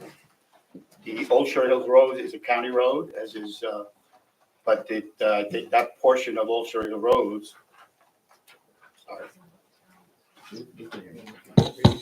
That portion of Short Hills Road is under the jurisdiction of the township from what I'm aware. So wouldn't that portion of Old Short Hills Road where you currently have your exit driveway opposite Park Road, that would now be considered a local street? Mr. Chairman, if I may, that's a misleading question in that the ordinance is clear that the classifications of streets is as per the master plan.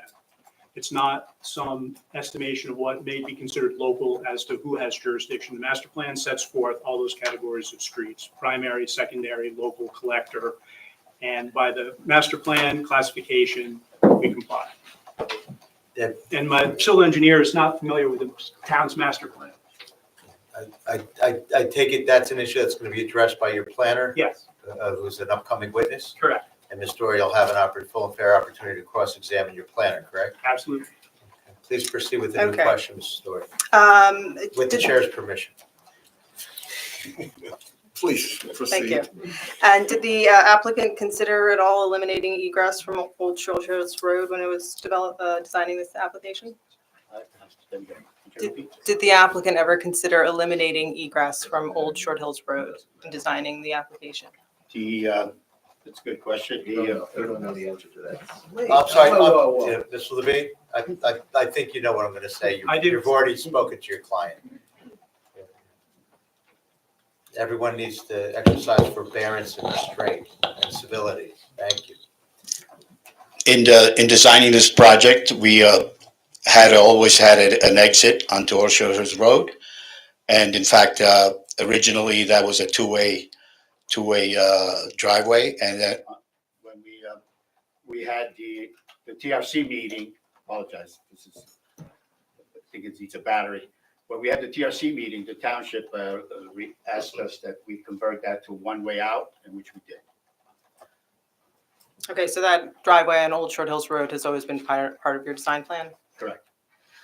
I also wanted to ask about subsection J of the conditional use standards. It states a minimum buffer to a residential use shall be 25 feet. Are you familiar with that standard? Yes. And can you tell me where the buffer is indicated on the site plans, where that 25-foot buffer is indicated? Yeah, we indicated, we provide the setbacks as well as the buffers shown on our drawing, and we meet it, we're fully compliant with. What Can you sheet just are you identify referring each to? number? It's figure 3, and it's indicated, I could zoom in on the. No, if it's on there, it's on.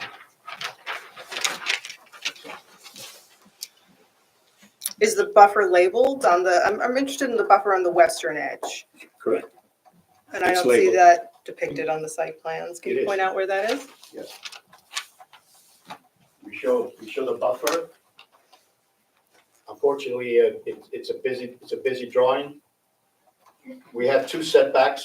One is indicated as such.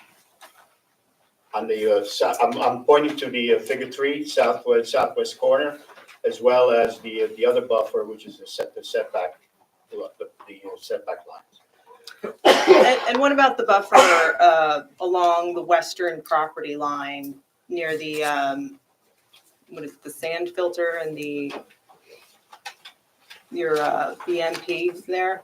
What's the buffer in that area, the distance? It's indicated there as well. In fact, I can refer to my drawing. You rabbi stole it. Yeah, this is the new one. Yes.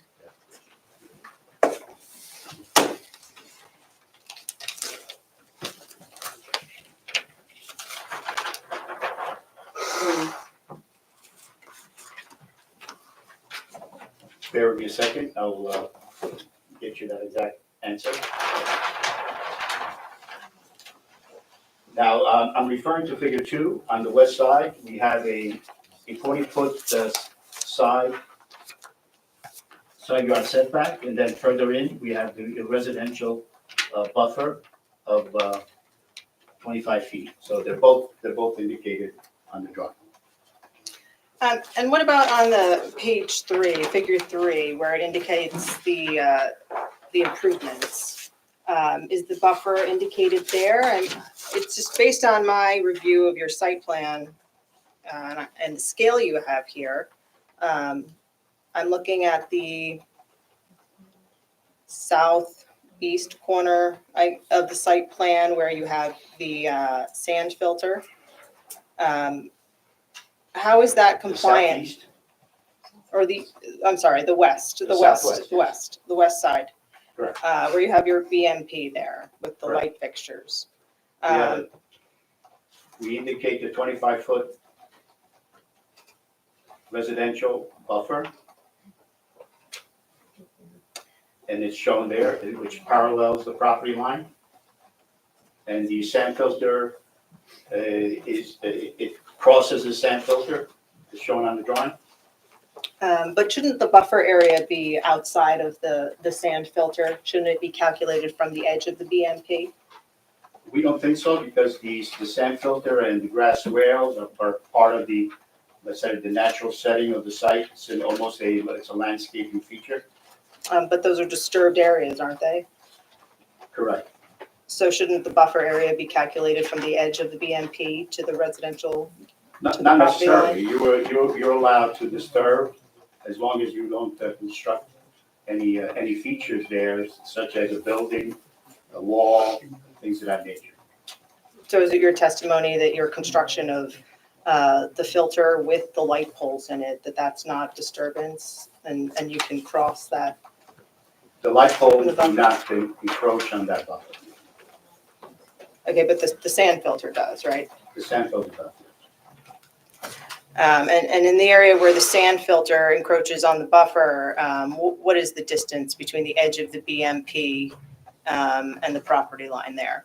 The smallest distance? It does, it looks to be about 12 feet. About 12 feet of area, when the buffer requirement is 25 feet, right? Correct. I just want to point out that it's only at that, literally that one spot. After that, it opens up considerably. But you agree in that area, it's less than 25 feet from the edge of the BMP to the residential property line? Yes.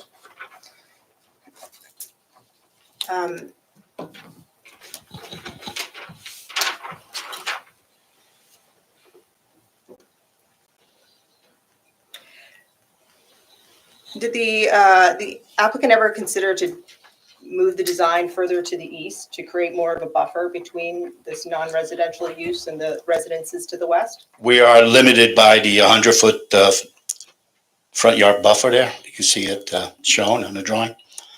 So being a corner lot, we have two 100 feet front yard setbacks, and the building was located, as much as you can see, tucked right into the corner of that 100-foot setbacks. So we cannot move it any further east. And what about the parking area? Is the parking area able to be moved further to the east to create more of a buffer between the residential properties to the west? The ordinance does not allow parking in the front yard. So really, where the parking is shown is the only feasible area. That's not correct.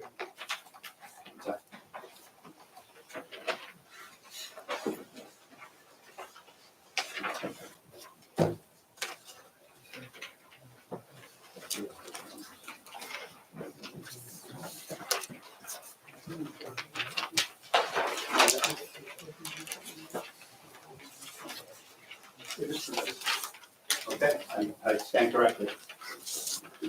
What was the correction? I was mistaken in saying that the parking is, the ordinance does not allow parking in the front yard. Because you do have some parking in the front yard along Parsonage Hill Road, is that right? That is correct. Okay, so is it possible for the applicant to move some of the parking so that there's more of a buffer between the residences to the west? It is my opinion that the answer to that question is no, because of, it would require a lot more disruption to the site, and with the additional driveways to be able to access the parking. So we believe that what's shown here is the optimum location for parking. But has the applicant actually evaluated that? Has your office evaluated that to determine whether it's possible to move any of the parking to the east in order to create more of a buffer to the residences to the west? We've generated, without exaggeration, over 10 different concept plans. And I don't recall all the concept plans that we looked at, so, but I think we settled on this geometry of the parking lot early in the evolution of the site plan. Okay, but as you stand here today, you don't know whether or not the applicant ever evaluated whether it could move parking or site features to create more of a buffer for the residences to the west. Is that right? I cannot answer that question without looking at all the concept plans to be able to answer that question. Would the applicant be willing to evaluate that to see if they could create more of a buffer? No. Okay, is there a reason why the applicant wouldn't consider that? Because we believe that what we're showing not only complies with all the ordinance requirements, but reflects a significant amount of input from the board, its consultants, and the members of the public. And we're not going to go back and re-engineer it again and again and again when we're proposing a fully conforming plan. Mr. Farad, are you familiar with the township ordinance section, the DRZ section 609.3, which contains standards for buffers between residential and non-residential uses in the township? We remember looking at that, yes? Are you And familiar with it? No, I'm Not sorry, that Mr. Levine, I've not memorized it. sir, Ms. Franti, Sure. we're now at the point where Objectors Council is questioning Mr. Ferrante, so it should be as between Objectors Council and Mr. Ferrante. Understood. Thank you, Mr. Warner. And have you reviewed that section of the ordinance, DRZ 609.3? I don't recall. You don't recall that section of the ordinance? I don't recall the section of the ordinance. Okay, I'm just going to read from that section of the ordinance. It states, within certain zones of the township, which are all business and non-residential zones, it says, if there is an application for development that abuts a residential zone, a buffer shall be provided. No development is permitted in the buffer area. The next section states when the property of a non-residential use, a multifamily housing development, or any combination thereof abuts the R3, R4, R5, R6, or R7 zones or a residential use on the side or rear yard, a strip of land shall be designated as a buffer and so indicated on the plat, measuring either 20% of the average width or depth of the property or 50 feet, whichever is less. Buffer areas shall be contiguous with the residential property lines and shall be of uniform width. The applicant shall erect a 6-foot-high stockade or other wood fence and a dense evergreen planting within the buffer area. Do you believe that your site plan conforms with this standard? Yes, we have, there is a wooden fence existing. We are providing a buffer, so we believe fundamentally we are compliant. Well, I mean, this section states that the buffer area should be 50 feet or 20% of the average width or depth of the lot, whichever is less, so it'd be at least 50 feet. But leaving that aside, it also indicates that there should be landscaping and there should be a contiguous buffer with the residential property. Do you believe you've provided a contiguous buffer with the residential property? Yes. And Mr. Chair, if I may, we're not looking to duck this issue. Ms. Dory made it clear that she believes the section of the ordinance applies. We're fully prepared to, and I'm glad that she cited the language at length because the language is important. We're fully prepared to address this issue through our planner's testimony. Not trying to eliminate the issue, shove it under the rug. This just is not the appropriate witness to be delving into this. Is it an issue of interpretation, in your opinion, as, It is. as to what that provision means? Yes, and to the extent in which it applies to this application and this property, yes. Well, I understand that the planner will provide testimony as to whether this provision of the ordinance he believes is applicable or not. Irrespective of that planning testimony, I do believe this is the only section of the township's ordinances that actually addresses buffers between residential and non-residential uses. Actually, it's like the only standard for buffers in the whole township ordinances. There's nothing else. But what's your point with respect to questioning So- this witness? So in this case, we have a site plan application for development, major development, as testified by this witness, that that hasn't considered, this standard for buffers between residential and non-residential uses. The issue here is what is the purpose of questioning further the engineer as opposed to the planner, or even in addition to the planner, if he's already answered the question as best he can, and the plan speaks for itself as to what the buffers are or aren't. If there's an issue of interpretation, it's for the planner to be questioned and then for arguments to be made as to whether it's applicable or not, and if so, what does it mean? And has it been satisfied, correct? Correct. I guess the part about has it been satisfied would come from the engineer, I would think, but I can wait to hear from the It might planner depend on first. the interpretation of it, but. Can I So- ask a question to that? No, because I have I'm here. sorry, you want to ask a question of the objector's attorney? Yes. Oh, well, the witness, only the witness should be questioned. Okay, so I can't. What's your question? No, because I see here, I have here the zoning code. Well, And the zoning code here is with the ordinance. maybe you want to ask our planner if it's a. Yes, somebody, because this is very confusing, because she said that the buffer is 50 feet, which is a huge difference to 25. I have the code here, and they said the point one, number, just lost that. What code I- section are you referring to? I'm referring to R3, conditional use, and that was updated on the ordinance number 2417-13, and then was amended again in 2023 by ordinance number 2646-23, and they said here that the buffer is 25. So why we have this conflict of opinion here? So it's an excellent question. So what you're referring to is the conditional use standards for houses of worship within the R3 Exactly. zone. Yep. What the objector's attorney is referring to is a different section of the ordinance, which is DRZ 609.3, which is the buffer section. But what's important to note, and this will be subject to the interpretation of the applicant's planner when they provide their testimony, is the opening statement underneath the buffer section. It says, when an application is within the CD, B1, B2A, B2B, B2C, B3, B4, OR1, OR2, OR3, and CMO zones, that these buffer standards apply. This application is for a property within the R3 zone. So this section, as drafted in the opening statement, would, based on my interpretation of the ordinance, would not be applicable. These buffer standards would not be applicable to this property, as this is in the R3 zone, not within one of these non-residential commercial zones. So if I understand correctly, Mr. Petter, you're saying 609.3, in your opinion, is not applicable to this application? That's correct.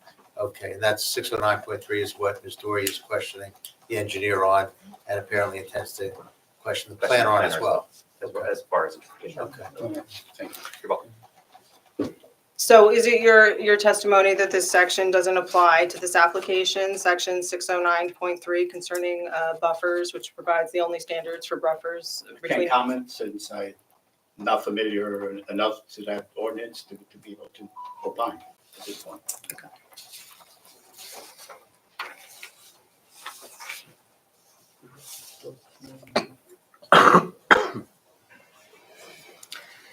Since this ordinance standard does provide standards for buffers between residential and non-residential uses, I just wanted to understand how the plan that the applicant has proposed differs from what's in this ordinance standard, okay? You're saying assuming arguendo it's applicable, you want to ask Yes. questions? Even if it's not applicable, because it's the only section of the ordinance that provides standards for buffers between residential and non-residential uses. If I may, the story keeps reiterating that. That's not correct. The conditional use standards, which are most directly applicable to this application, do in fact impose a buffer requirement from residential, and it's 25 feet, and we've shown it on the plans and testified at length as to whether or not we comply. So keep insisting that this is the only section of the ordinance that talks about buffers is incorrect. And I don't know why it is productive to spend time hypothetically. Well, just let's assume for the moment that this did apply, even though it doesn't. What are your thoughts about it? Is not relevant. Well, this board. You don't need to argue anymore. My advice, Mr. Chair, first of all, for putting aside the characterizations, whether they're accurate or not, as far as is this the only buffer or not, it hasn't been definitively determined yet. The applicant planner's going to weigh in. I don't know if Ms. Dory's going to have a planner or not. Ultimately, the board is going to determine whether or not 609.3 is applicable. We've already heard from the board's planner and his opinion, which theoretically could change, but maybe it won't.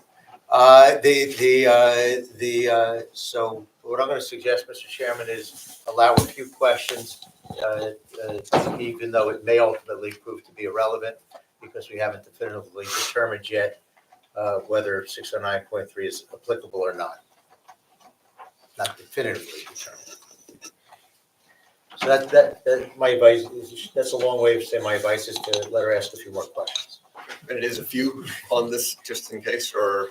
Yeah, I mean, this planning board is entitled to interpret its own zoning code, so I assume there'll be further testimony from the planner, and I'll be able to I question him just on said it this as hasn't well. been definitively determined yet. That's why my advice is to let you ask a few more of the engineer. Okay, and this section of the ordinance requires a 6-foot high stockade or other wood fence to be, and dense evergreen planting to be within the buffer area. Is the applicant proposing a 6-foot high stockade fence? There's the one that's existing, so we did not propose a new fence. Okay, and are you aware that sections of the fencing are missing or in disrepair? There was some commentary from the neighbor that there was a disrepair, and I believe we said that we would repair the fence where. The applicant will agree to repair the fence? I don't think that's ever been stipulated to by the applicant. So there's a cross, is the applicant stipulating to it now, or are you correcting Mr.? No, I'm just correcting that, no, I do not believe the applicant is stipulated. Okay, there's no stipulation. Please continue. So the applicant will not agree to We that? got it. Please Okay. continue.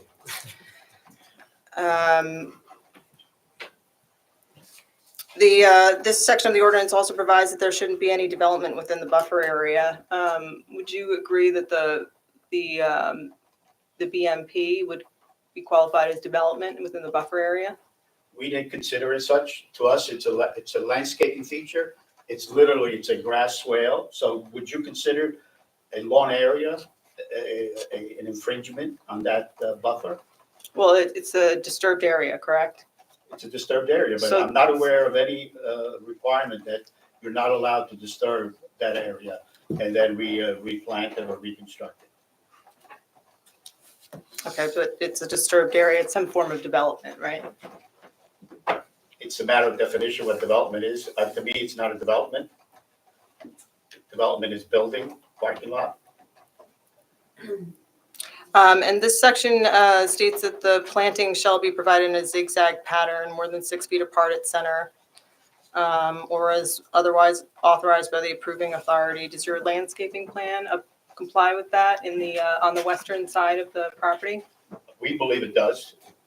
It's relatively zigzag in pattern. It's not not rows of trees, for example. Our landscape architect, I think, did an excellent job. You may not agree with it, but the landscaping plan speaks for itself. And you didn't design the landscaping plan? I'm not a landscape architect. And is the applicant planning on having a landscape architect testify? No. This provision of the ordinance also states that the buffer area shall contain a solid and continuous landscape screen to conceal the parking area, eliminate the glare of automobile lights throughout the year, and screen the building from abutting residential areas. How does your landscaping plan conceal the parking area, eliminate glare of automobile lights throughout the year, and screen the parking from abutting residential By areas? very dense landscaping, as you see from our drawing, and the solid wood fence that provides that screen. Well, I'm looking at your landscape plan. That's figure 6, is that right? You have to answer out loud. Yes, And it seems like the plantings that are proposed on the western border of the property line are much smaller and fewer than those proposed along the southern property line. Would you agree? The answer to that is that if you refer to the aerial photography, that our neighboring lot is heavily landscaped, heavily wooded already.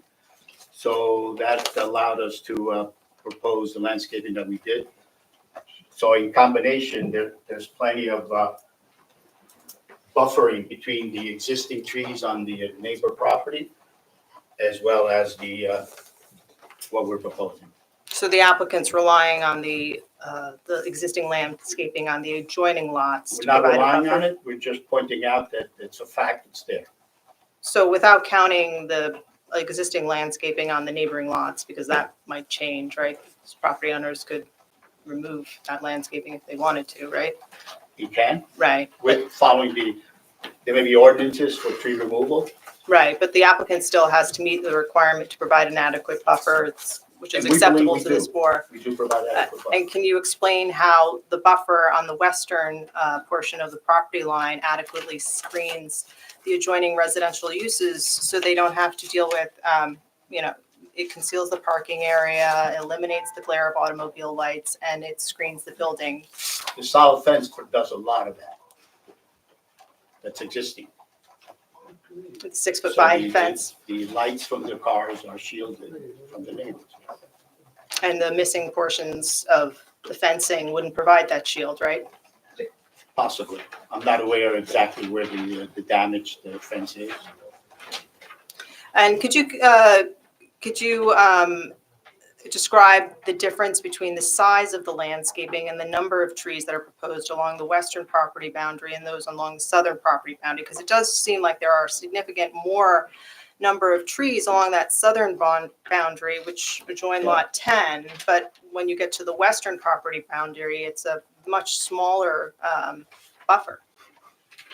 For that very reason, that area of the site doesn't have the same openness that the balance of the site is. If you look at the north side, front yard, much wider of the opening. East side, very wide, over 100 feet. South side, wide open. The west side is slightly, it's less available planting area for us. Did the applicant ever consider to reduce parking or to bank parking to try to create more of a buffer area on the west side?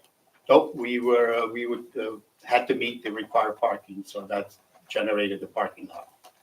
Would the applicant be able to bank parking to comply with the parking requirement? That has not been evaluated or studied, but yeah, from a civil engineering perspective, our site plan meets the parking requirement, and that's what we have provided and submitted.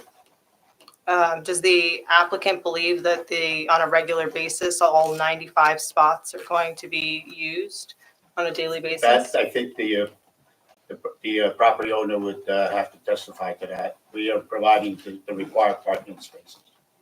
And he did in fact provide testimony.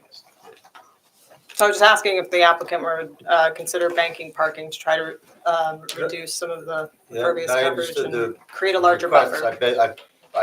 I didn't hear them stipulate to that, but she's asking again. My understanding is your ordinance, some ordinances contemplate allowing banked parking as an approved method of addressing this type of concern. I'm not aware that the Milburn ordinance allows for that. So in order to provide banked parking, you would need some sort of variance relief. The applicant is striving mightily to comply with all of the ordinance requirements.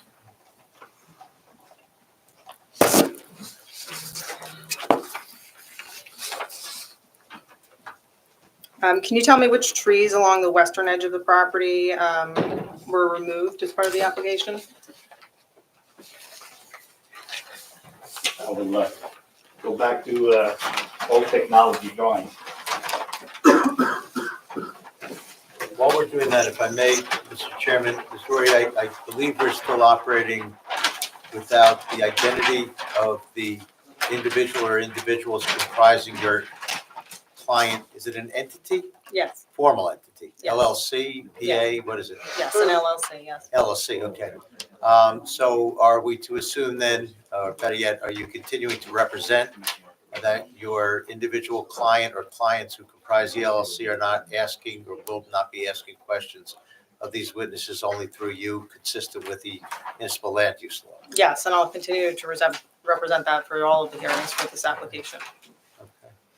And is it your intention at any point in time, including at the conclusion of the application or during your objector's case, to identify who your client is or clients are? No, I wasn't intending on doing it, but I had also submitted a letter to you. I don't know if this is the appropriate time to raise it, but I do want to present a witness. I understand that the No, applicant. absolutely, I'll ask applicant's counsel to stipulate, but frankly, he doesn't have to. The MLUL and due process requires that you have that opportunity, so you will have that opportunity, but nevertheless, it's your standing, Mr. Levine, you concur, correct? Yeah, and I've acknowledged that on the record at prior hearings, and at no time have we tried to take the position that the objector is not able to bring a case in chief. You can present an objector's case with fact and or expert witnesses. Absolutely. I guess we can talk about the schedule for that afterwards. That will save you until later in the evening.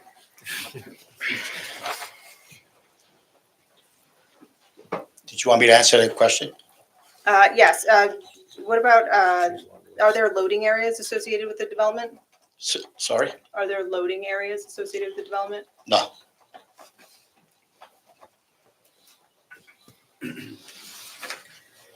Now that you have relocated the playground and the trash area, did you consider how close those are to residences along the western boundary of the property?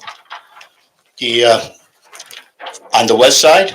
Yes. On the west side, we're over, I would say, just looking at the scale, we're roughly 100, I'll just quickly, 150 feet from the western property line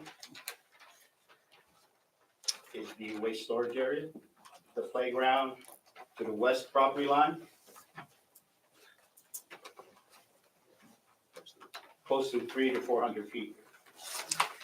And with respect to the trash area, there was a question in one of the review reports by the board's professionals about what the schedule would be and what types of vehicles would be removing trash. Can you explain that? We have a noted the type of the waste truck on our drawing. As far as we believe it's private carting, and the amount and the pickup will be dictated by the building management as far as how many times during the week the waste will have to be picked up. As far as the times, that can be scheduled off hours, and obviously will be scheduled when the children are being dropped off and picked up, will not be scheduled during those times. And does the waste area have a dumpster? It would have containers, so we haven't investigated that because we didn't get into the operation as far as does it need a dumpster, does it need cans, those type of things. That the operators of the site will make that decision what's required based on the amount of waste that's generated from the site. So as you stand here today, you don't know what type of waste container will be used for the site or what kind of truck will be picking up that waste? We had sized and designed the parking lot to handle a regulation waste truck. And the type of truck that we've designed is shown on our sheet figure 8. You can see it's a standard waste truck. So we're not proposing any substandard waste trucks.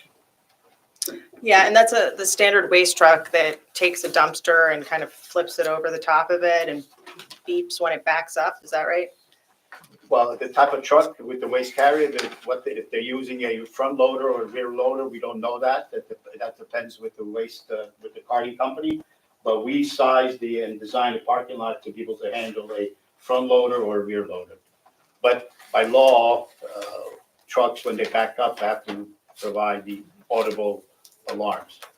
And would the applicants schedule the waste hauling so it's not, early in the morning, late in the evening, very loud to the adjoining residences? Well, I can't stipulate it as to a noise level, but it's very commonly done that the applicant would agree to, scheduling any required garbage pickups, not earlier than a certain hour of the morning so as not to disturb the neighbors. That's perfectly fine and common. What would the stip be? Not an issue. Timeframe? Not earlier than. But there are certain hours that the applicant would agree I'm to? asking him, he appears to be making a stipulation on behalf of the applicant. I'm asking him what it is. We don't know yet. Okay, would the applicant stipulate to use containers instead of a dumpster so it doesn't make so much noise? No. The NJAC 7:29, DEP standard for noise statewide, which all municipalities must comply with, has a different, has daytime and nighttime standards, 50 dBA, nighttime 65 dBA, daytime, and their hours, if I recall correctly, and I might not, Graham and Martha, if I recall correctly, is it 7 to 10, 10 to 7? In other words, 7 a.m. to 10 p.m. is daytime? 8 a.m. What's that? The noise ordinance says 8 a.m. The 7, 8 a.m., not earlier than, or, not earlier than 8 a.m., not later than, Garbage pickup happens at 6 a.m. or some reasonable morning time frame. Well, this application will be private waste hauler, correct? Private waste hauler? Is I that, Waste thought that's what you said, yeah. Yes, that was the testimony. so because it's by private waste hauler, the applicant could schedule when the pickups are, is that right? With the private hauler, yeah, you have some flexibility. Right, and so the question is, would the applicant agree to Do you stipulate? do you want to take time later to speak with your client to see what you can agree to with respect to that? Please, and could I, That might make sense. could I just, is there in fact publicly provided waste hauling in Milburn, or is it all private? Wait, please, any evidence has to come from, I don't know if any of our professionals know, we're, Well, the township does do waste removal, but I think this would be considered private. They would be required to do private. I think. I agree. Yeah, that's never. All right, so anyway, assuming it's private, you'll speak with your client as to the reasonable parameters for noise and the like, recognizing it's a residential zone, residential neighbors, for how early or not, and how late or not private garbage pickup would be. And then you could make the stipulation if you're authorized to do so by your client. So Thank you, that was a TBD. thank you. I do believe that there was a change. There was certain commercial entities that were grandfathered for a certain period of time. That grandfathering ended about 3 or 4 years ago, so it's And Mr. Front, have you identified the rooftop mechanical equipment on the site plans? No. And will they be identified on the site plans? They're shown on the architectural. Is there at some point where rooftop mechanical equipment will be shown on the site plans? We can show it, yes. And do you know what type of rooftop mechanical equipment there will be? No. Can you, do you know what type of mechanical equipment the building needs that may be located on the That was rooftop? testified to at length by the architect last time. Okay, so you're not familiar with what the architect testified to as far as I was rooftop? not here that evening. Okay, Mr. Chairman, I would ask that the objector's attorney not ask a whole litany of witnesses to reiterate testimony that was provided previously by one of our other experts who's actually within his area of expertise to provide. It's a fair objection. I don't think I'm asking to reiterate We the don't have to architect's argue comment. about I'm what you asking are, the characterization of it. I think the point is you can move on and ask the engineer questions that are within his scope, to the extent that it's new information that he's provided this evening as opposed to earlier. Okay, I'm particularly interested in the mechanical equipment because there was testimony on where it would be located. So I'm wondering if the engineer is going to locate the rooftop mechanical equipment at any time on the site plan so the board will know where it's going to be located. Are the final plans going to have the rooftop equipment located commensurate where the architect has put them? It would be redundant. It's already shown on the architectural, so we would not object to showing it. Well, I don't want to get into the architect's testimony, but the architect testified that he wasn't sure what type of rooftop mechanical equipment was going to be used. So it seems like it's not defined. Well, that might be an argument you might be making later on if that's we're not going to, that's your summation. Do you know if there will be a lightning rod on the building? Again, not my area. I'll just ask you some questions about stormwater. You stated your stormwater design complies with the DEP and the township requirements, right? Yes. And the township's ordinances regarding stormwater runoff state that it shall not, the drainage of adjacent areas shall not be adversely affected. So is it your opinion that the stormwater design won't adversely affect adjacent areas? Correct. And if it's determined after construction and development of the property that the drainage does adversely affect adjacent areas, would the applicant return to the board to revise its stormwater design? The question needs to be clarified because we testified several occasions that currently, most of the stormwater flows sheet flows from the northern part of the site to the southern part of the site. And we are reducing that over 75%. And there is still, in the area that we're not disturbing, that water that falls on that area will continue to flow as it currently does. So if that is an impact to the neighbors, we don't consider it as such because undisturbed areas, we are leaving it natural. So the rainwater, if it flows to the neighbor currently, it will continue to do that. And your stormwater testimony and calculations that you provided, and that's based on a design that's based upon a drainage area being less than 50 acres, is that right? And have you I'm sorry, was the answer yes? Yes, sorry. have you taken into consideration the impacts of any floodplain or flood hazard area that the applicant, the developer might have? The site is not in a flood hazard area. Have you taken into consideration any impacts of floodplain or flood areas, hazard areas, if the drainage area is more than 50 acres? More than 50 acres. I think you're referring to the drainage area to the existing drainage feature that daylights on our property? Yes. Because, right, so that 50-acre reference, DEP considers a drainage areas less than 50 acres as not a studied, as not an impact, is not a stream that to be considered for flood hazard. We do have a drainage feature that's underground that daylights on the southwest side of the property.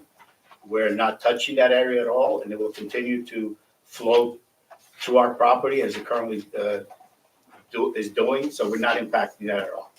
But there is a 50-foot riparian buffer already established for that drainage, I don't want to call it a stream, but that drainage feature. And has the applicant applied to the DEP for any permits or received any permits from DEP? We are not required to, other than soil erosion, we don't have to apply for any DEP permits. Is that to the DEP or the Soil Conservation District? The soil conservation, but it's considered a DEP permit. So the applicant is not submitting any applications to the DEP for this development? No. And your analysis is based upon, for the stream, that there's a drainage area of less than 50 acres, right? No, we never said that. We haven't calculated drainage area. All we said was that that drainage feature exists. It daylights on our property. Someone at some point in time established a 50-foot riparian buffer, and we're not impacting the riparian buffer. So based on that, we are not required to file DEP for flood hazard. Okay, because Appendix I of your report has some stream status reports. They have a tributary area for that stream in the southwest portion, stating that it's 0.12 square miles. Is that correct?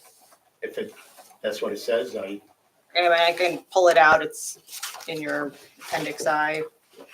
And 0.12 square miles, that's 77 acres, right? I trust your calculation. And that's more than 50 acres. It's more than 50. So wouldn't that mean that the drainage area for that stream would be more than 50 acres? I would have to look to see where the drainage area was calculated from, the point of analysis, to see what the drainage area would look like. In your stormwater report, you also say that there's no off-site runoff coming onto this property from the north. So have you considered whether any of the properties to the north and west currently drain towards this property?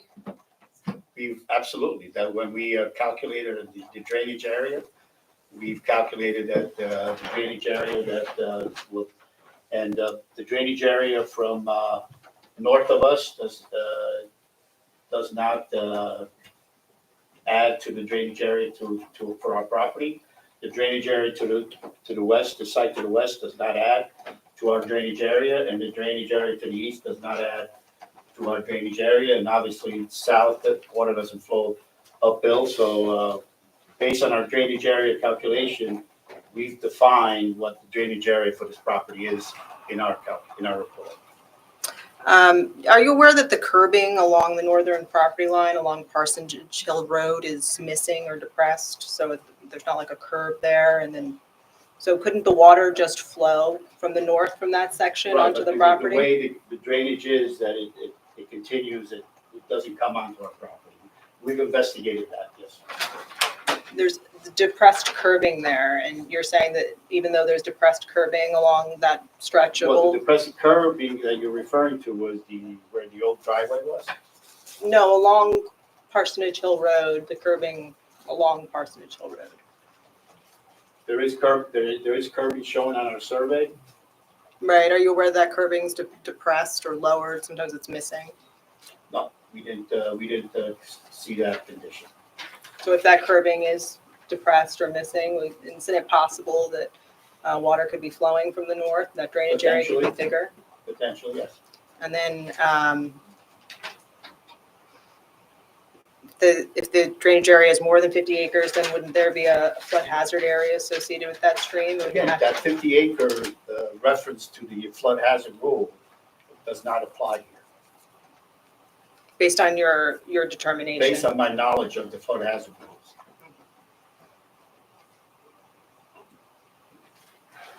So if you did determine there was a drainage area greater than 50 acres, would you need to apply to the DEP for permits?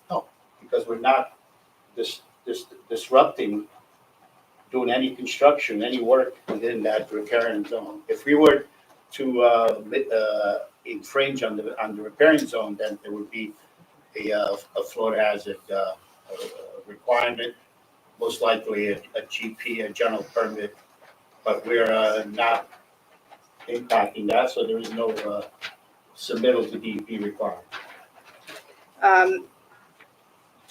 You testified that your design will require the stormwater for the development to discharge into the pipes on Old Short Hills Road, is that right? Correct. There was a comment in one of the reports about analyzing the capacity of the storm sewers downstream within Old Short Hills Road. That reference was sanitary, not storm. Okay, for sanitary then, has the applicant done that? We said we would do that. We have not done that. And will the applicant be presenting the results of that evaluation to the board so the board can No, we won't. consider it? No. But would Is that the board, post-approve, assuming there's an approval, is that post-approval That- compliance That's a obligation? typical post-approval compliance obligation that we will comply with. Thank you for clarifying that. well, I mean, I think the capacity analysis is something that the planning board can Again, if consider. there's argument, there's a time for the argument to be made that you're questioning the witness. So the, If I may, the board engineer asked for that calculation, that evaluation, and we said that we would do that. would you agree that there would be a material impact on the design if there isn't sufficient downstream capacity? If the sewer line on Old Short Hills cannot handle the flow, we would have to mitigate that, yes. And that would be done by upgrading the piping or something like that? Potentially, there's So other solutions. Okay, so the applicant would need to determine whether or not it would need to upgrade that piping as part of approval of That's this standard application. if approved. design, as we transition from planning board to the detail engineering, that design will be done, absolutely.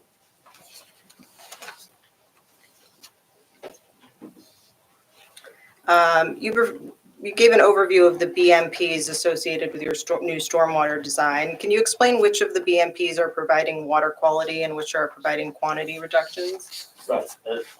Could you do that? Could I just inquire, what is the relevance of that question? Well, the one's providing total suspended solid mitigation, the other's providing velocity mitigation. It was in the stormwater report, It's right? all- Which the Okay. board's So consultant we just want to make sure that the questioning is new questions based on new testimony and is reasonable under the circumstances and within the time frame is reasonable. In other words, no one should misunderstand them to be an effort to protract the proceedings. Right, I'm not trying to protract any proceedings, but this is a new stormwater management report and there's been, new site plan submitted to the board. I hadn't questioned this witness before, so, but I'll move on. With respect to the porous pavement area, you have some EV charging stations in the porous pavement area. Do you know how those units are going to be protected? If that's going to work? Well, the EV stations it's a post that the cars get plugged into, so it'll have no impact on the porous pavement. Okay, and just going back to the stormwater report, have you provided for any groundwater recharge in the stormwater report? It's not required for this site. I'm looking at the township stormwater regulation, and doesn't the definition of an urban redevelopment area state that it's the previously developed portion of the PA1? You said you were in the Metropolitan Planning Area 1, PA1, right? We are in that. Because of that, we are not required to do stormwater infiltration. Yes, but I'm looking at section 525.3 of the township's ordinance. I'm sorry, can you speak up a little bit into the mic?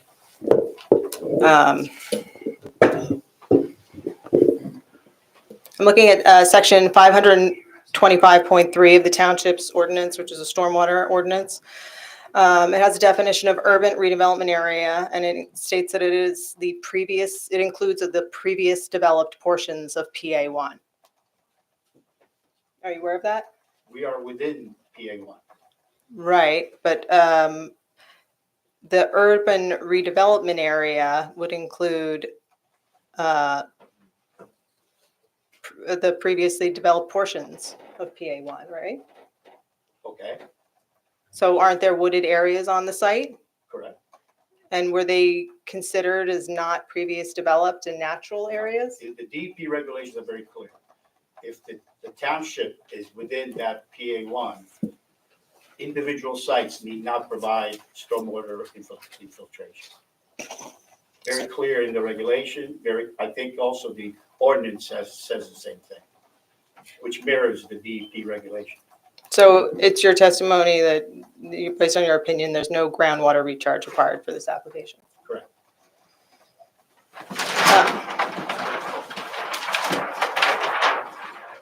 You testified to some additional test pits that were provided with this new submittal. Have you identified those on the site plan? Yes. I saw them in the stormwater report. Are they on the site plan as well? Yes, they're noted on figure 2, TPH 2, TPH 1, TPH 3. There is a total of 5, which are shown within the stormwater report and also on figure 2. But I'm looking at figure 2. Looks like the new test bits TPH 4 and 5 are not shown, but the stormwater report does show them exactly where they're located. And did the applicant perform test pits and soil logs in each of the BMPs? Yes, and we provided those with the stormwater report. How about in the area of the sand filter? Did you provide a test pit there? No, No? we're not required to provide a test pit in every location. We just need to get have a sufficient amount to be able to determine what the soil on the site is. And we believe we've done that with the 5 test pits. So you believe that those 5 test pits are in the vicinity of these BMPs? Because I don't see anything near the sand filter. Why would we, the BMP that we're designing it's a sand filter with a sub drainage system underneath that will collect the water once it travels through the sand filter and it gets conveyed to the stormwater management. We're not infiltrating.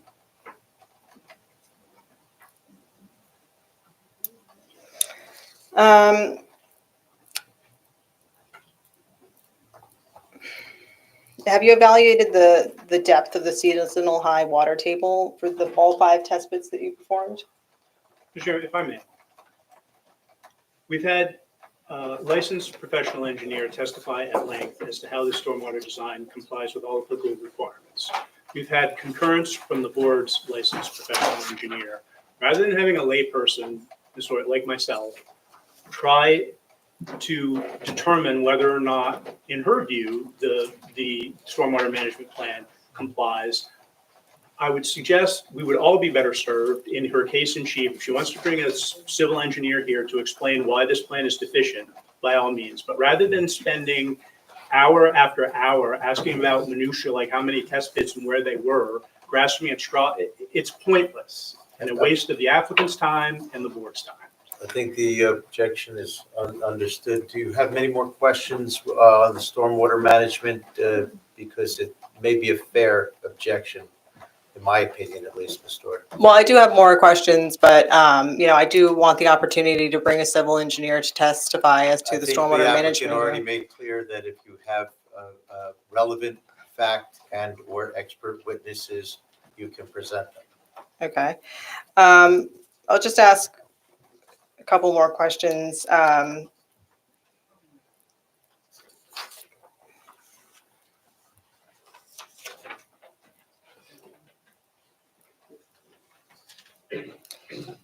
you explain the purpose of the bioretention rain garden? Yeah, it's very simply, as I testified, it's the driveway leading out of the site onto Old Shore Road is topographically lower. It slopes towards Shore Hills Road. So the ability then to treat the water from that section of the driveway, which is required that area of the site we have to provide remove suspended solids from that stormwater. The rain garden does that. So Okay. it means to remove the 80% total suspended solid that we're required to remove. Is that going to be impacted at all by your removal of the retaining walls in that area? No. Okay, and you indicated that you would be revising your calculations with respect to coverage of the site to make sure that there are no variances, correct? Yes. And will you be providing revised plans to the planning board 10 days before the next hearing so that the board's professionals can confirm that? Wait. Did you That- finish that the may- question? No, I didn't. Will you be providing revised plans to the planning board and the board's professionals so they can evaluate whether there is a variance for the application? We'll have to wait and see what the results of that analysis are. If it's something that requires a plan revision, then we will. If it doesn't, we won't. Well, I think as we sit here today, that the plan doesn't comply. So I'm asking if the applicant will provide compliant plans to the board 10 days before the next hearing so that the board can evaluate that. Yeah, I think the applicant indicated they're going to demonstrate compliance, and we're going to wait and see if and when and how they do. The other thing to bear in mind is, I'm sure the board is well aware, it's extremely common for there to be a laundry list of relatively minor items that have been discussed at length at the board and that as part of resolution compliance are shown on revised plans at that stage of the proceedings, as opposed to requiring each and every little thing to be revised in advance, submitted 10 days in advance of an ultimate decision. That's not the only way to address these types of issues. And if I may, Mr. Chair, ultimately, I would defer, or I think the board should defer to our engineer and planner, the extent to which they need confirmation, be it on a plan or an exhibit or what have you, to demonstrate compliance so that the board is assured of its jurisdiction, that there are no deviations that might be beyond the jurisdiction of this board to rule on before the board rules. And then what, if anything, needs to be done if there's an approval post, or can be done post compliance, post decision. So in short, I think we should defer to Mr. Petto and Ms. Callahan as to what they need and when they need it. But certainly, though, in my opinion, it should be established that the board has jurisdiction to rule before the board rules. So at minimum. So it's forthcoming.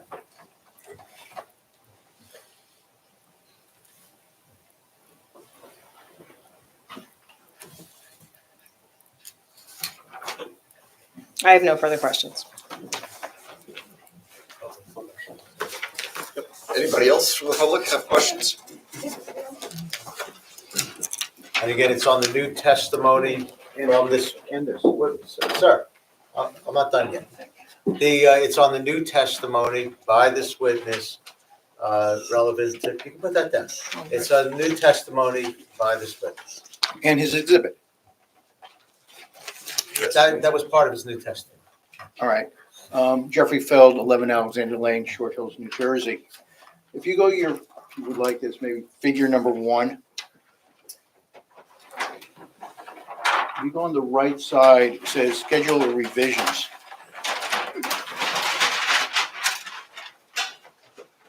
Are you missing the original revision where you had the playground at a different location?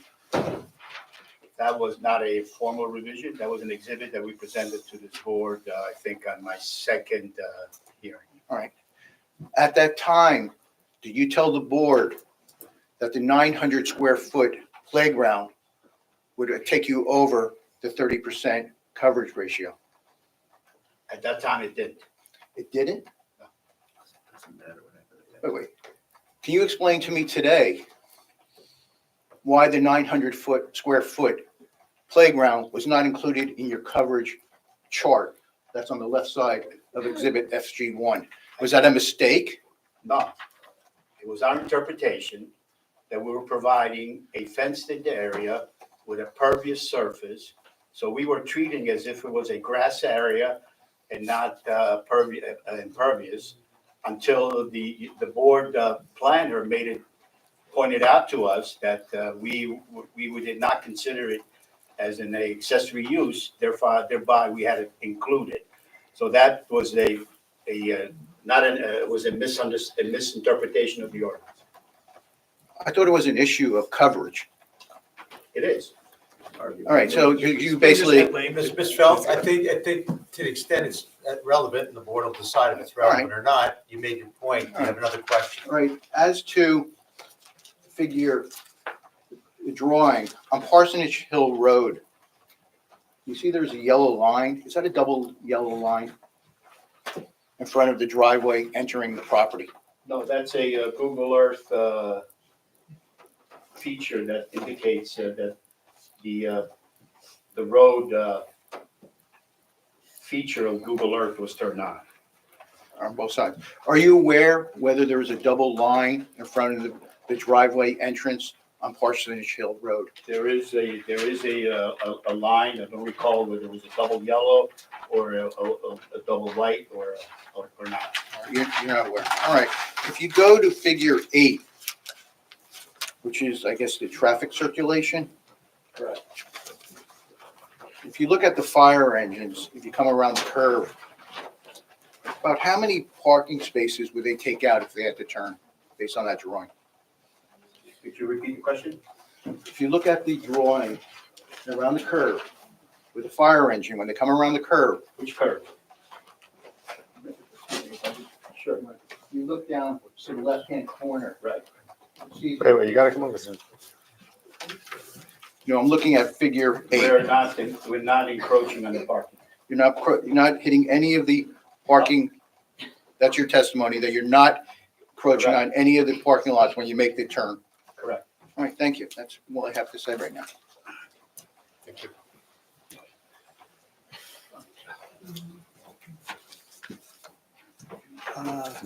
Name. Charles Bambara, 37 Bambara, B-A-M-B-A-R-A, 37 Keats Road, Short Hills, New Jersey. First thing I wanted to call the board's attention, the documents posted on your site. This set of documents posted on your site, I had a heck of a time printing it.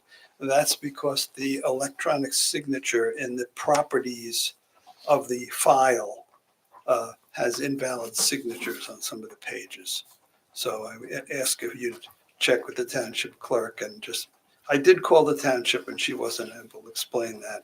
And I did find out that the notation I got was that there were invalid electronic signatures on the documents. And she said all she did was upload what she was given. So please check that. That's trivial. Questioning of the witness. It's trivial, but I think it's germane. Okay. Are you aware there's a $2,000 fine for removing trees without a permit in the shade tree ordinance of this town. I don't think, and that's Yeah, not within this board's Okay. purview. It's not within the board's All right, jurisdiction. that's fine, okay. The questions I have now pertain to figure 4. If you would kindly look at that. Just have a couple of questions on that. It's, Please speak up loud in the mic. I have a couple of questions on figure 4. Specifically, you're showing the rain garden and then the sand filter. Is that what you call the swale? Is that all made up of the swale? On the western side of the parking lot, Okay, we yes, have a grass swale.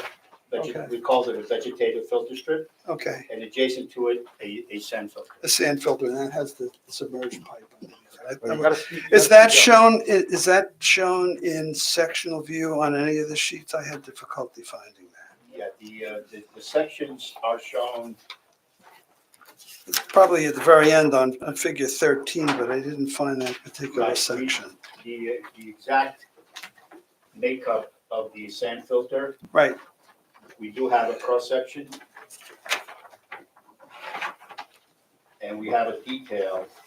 Okay. Pointing to detail. rain garden and sand filter, lower left-hand corner.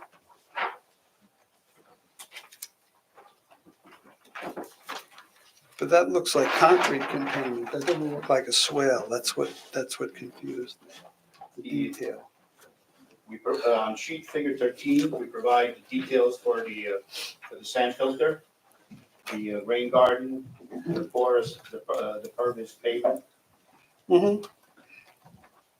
Okay, but I didn't see a section of, unless I'm wrong, I didn't see a section Well, of. section 3, figure 13 provides that Section, information. And section 6 3, is specific to the sand filter.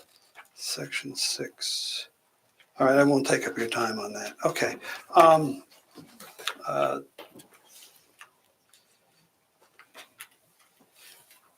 And so what you show as the rain garden detail has 2 options, one with sand in the bottom of it and one without. Did you want to avail yourself of the option of either, or will you? Either place one sand in the is valid. For this site, because of the soil conditions, we will provide the sand. Thank you very much. That's what Underneath the I would like to see, so thank you very much. That's the correct. Sir, Yeah. as you know, you can't comment. You just All right, have to okay, ask a I'm trying to, because I've It's been great that- questioned, it's great that you like it, but- I've been personally, interrupted and questioned on my motives for asking those questions, so I'm Nobody's- trying to give you nobody's some about- background. You just, the Okay. procedure, it's not Okay. everyone's used to it. I It's got it. question and answer Okay. at all this right. stage. Uh, Comment at later under oath. From the swale to the first primary underground detention, it seems to define that as an 8-inch high-density polyethylene pipe. I'm referring. Back on figure 4, yes, on the left-hand side. Yes.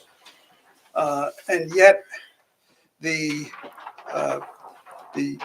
underground catch basin or collection unit for that underground storage vault in the lower right-hand corner of that underground storage says that it has a 6-inch high-density polyethylene outlet. So if you look at what goes Yeah. in must come out, Right, and that's how done would on you purpose. justify? Oh, okay. Done on purpose, because what we want is the stormwater management unit underneath the porous pavement to retain water as long as possible and Okay. let it out slowly. All right, thank you for that. Okay.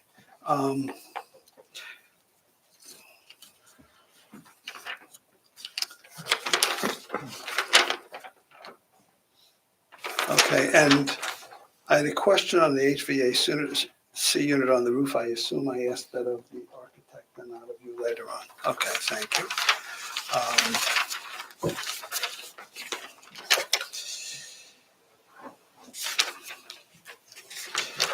Okay, now, when I go to NJDEP, the Title VII, the section for storm management rules, I noticed a couple of stipulations.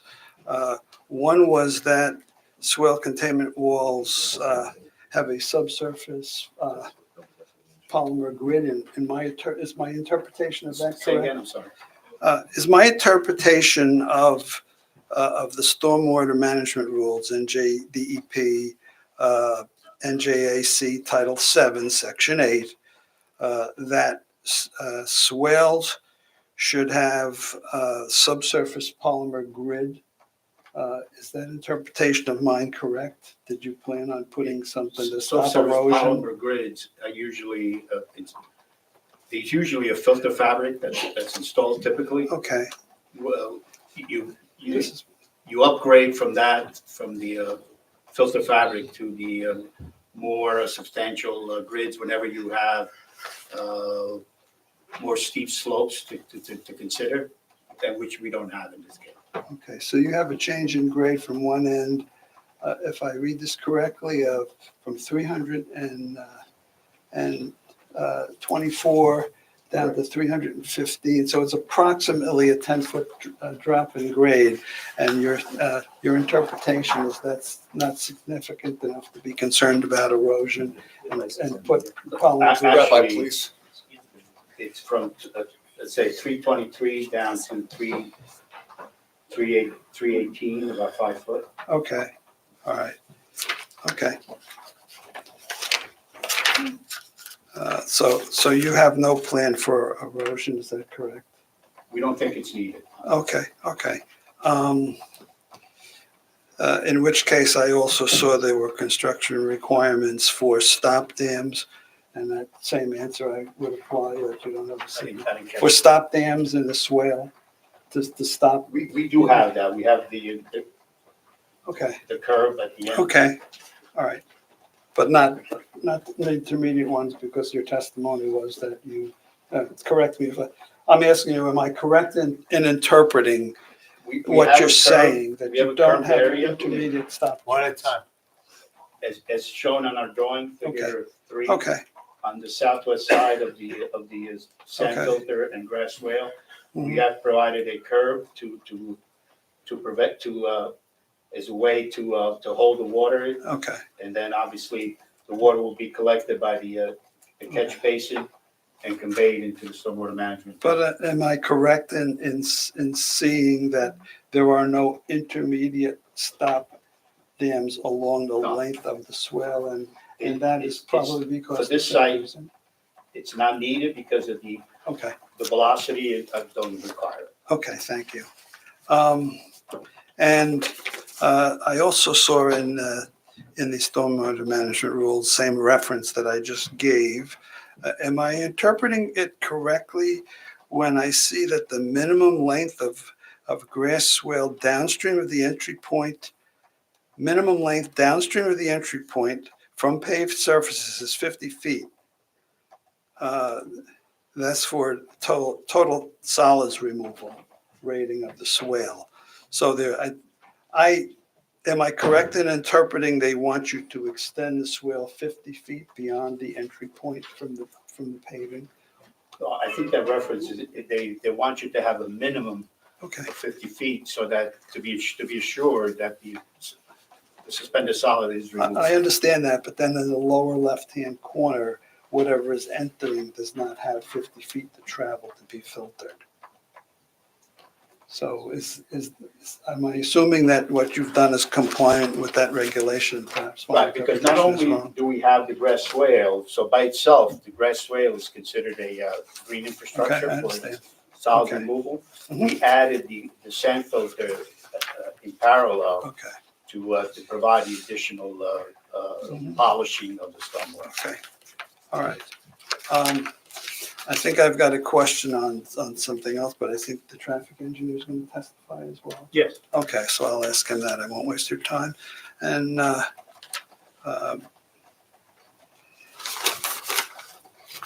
on figure 10, in the very center of the page, there's a detail for a B-type inlet filter.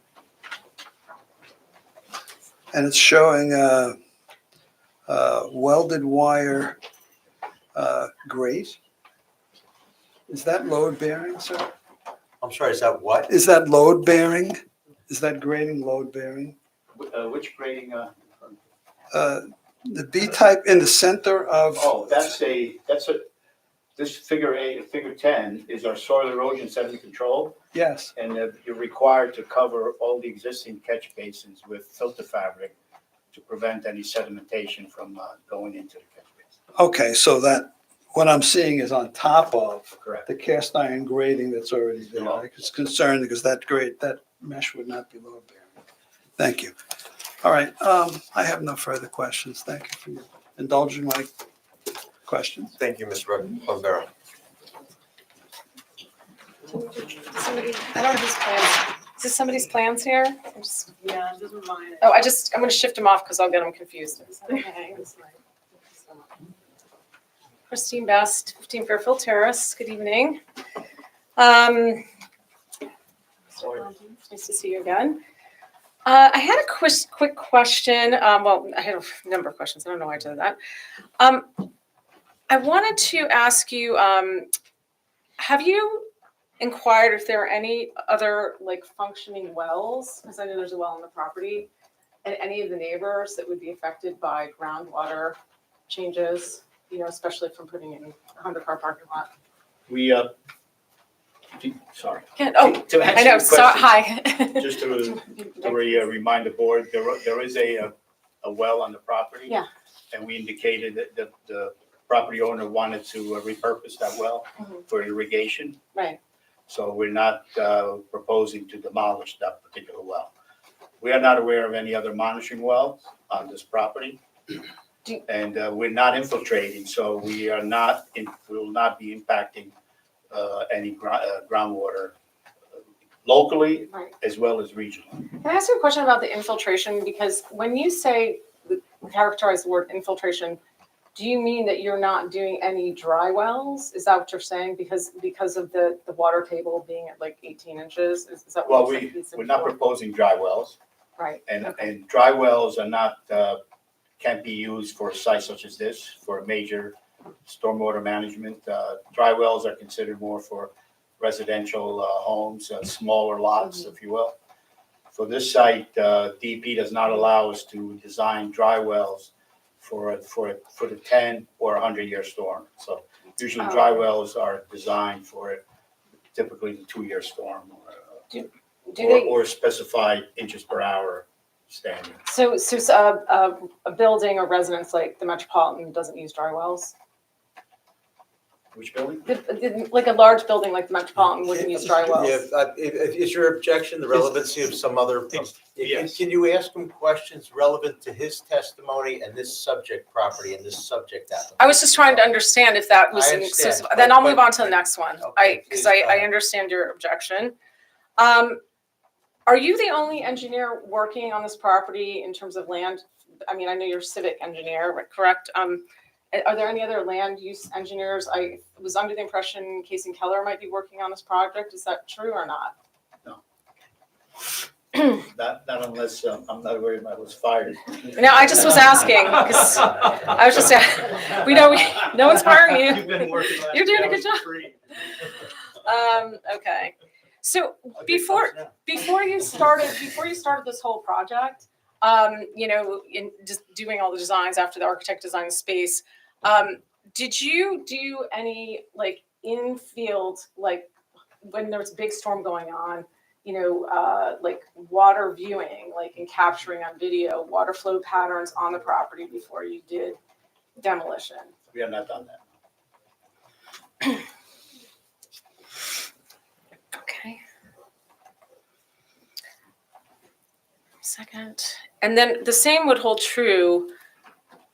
Have you worked with the traffic experts to do any traffic flow patterns visually, in a visual rendering that's, moving, an animated rendering to see how the flow would come in and out of the actual property, Flow is in stormwater. No, I'm saying, I'm jumping over to traffic now. So I know you're not a traffic expert, but because you're designing the parking lot and that's part of the, your work. Did you work with a traffic expert to actually look at an animated flow of the cars coming in and out of this space so people could really understand how the traffic's going to be impacted besides somebody just making an equation and making a statement about it? The traffic consultant testified that he did videos of the traffic patterns in the area. Right. We worked together in the sense that once we finished our site plan, he reviews it to make sure that what we're proposing fits within the traffic pattern of the area. Uh-huh. We've done that, but we have not done any modeling of The interior space. Okay, thank you. So going past the site, I noticed that there were, I don't know, somewhere between 25 and 40 mini green, probably about this high and this wide, to be exact, trees. You got They that look on the like green. transcript? What? This and that. This and that. Okay, I say 16 to 18 inches by 12 inches at the girth, okay, at the bottom of the little mini fir trees. And I think that those are probably green giants. I don't think they're arborvitae. Are those 40 trees included in what you're replanting? Because I was trying to understand why somebody would be planting little trees like that across the frontage. Is that what the frontage is going to look like? Those are existing trees. They were planted since the demolition. I actually followed it. I'm aware of those. There are small plantings in my view of the site. I was not aware when they were planted. So They to me, were planted after the demolition. So, okay, I was just wondering, maybe the attorney, he might know that answer? No. Okay, thank you.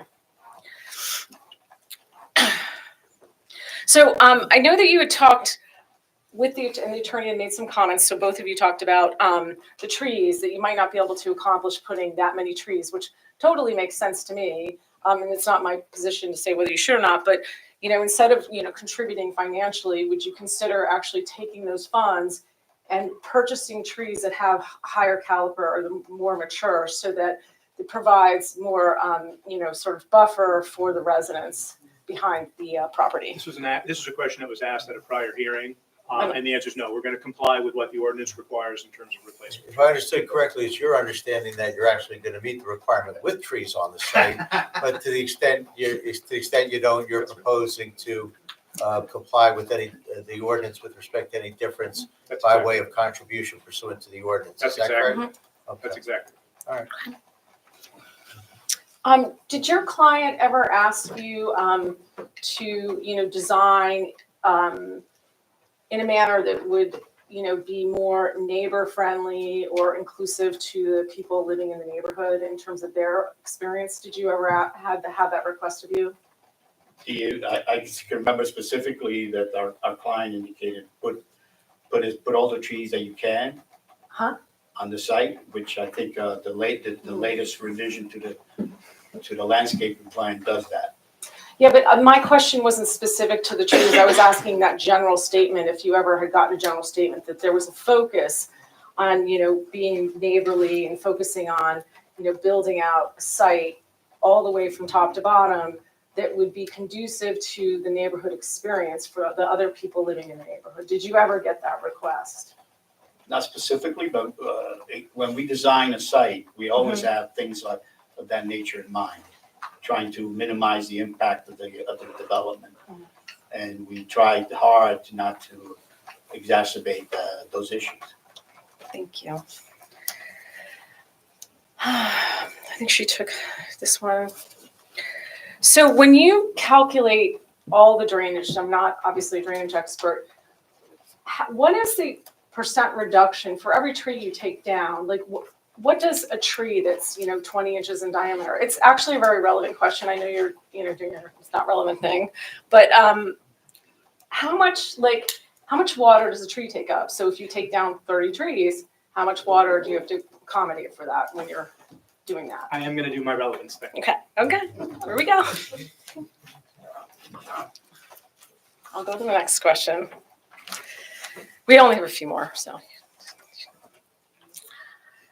The rain garden you talked about. So is the rain garden, are you taking it to the level of a rain garden, or is it just a term for the sort of bioswale thing that you have going on, near the end of the road? Are you going to actually plant it with rain garden-like plants that will make it more We aesthetically have beautiful? provided a list of plantings Okay. we are proposing for the rain garden. Thank you.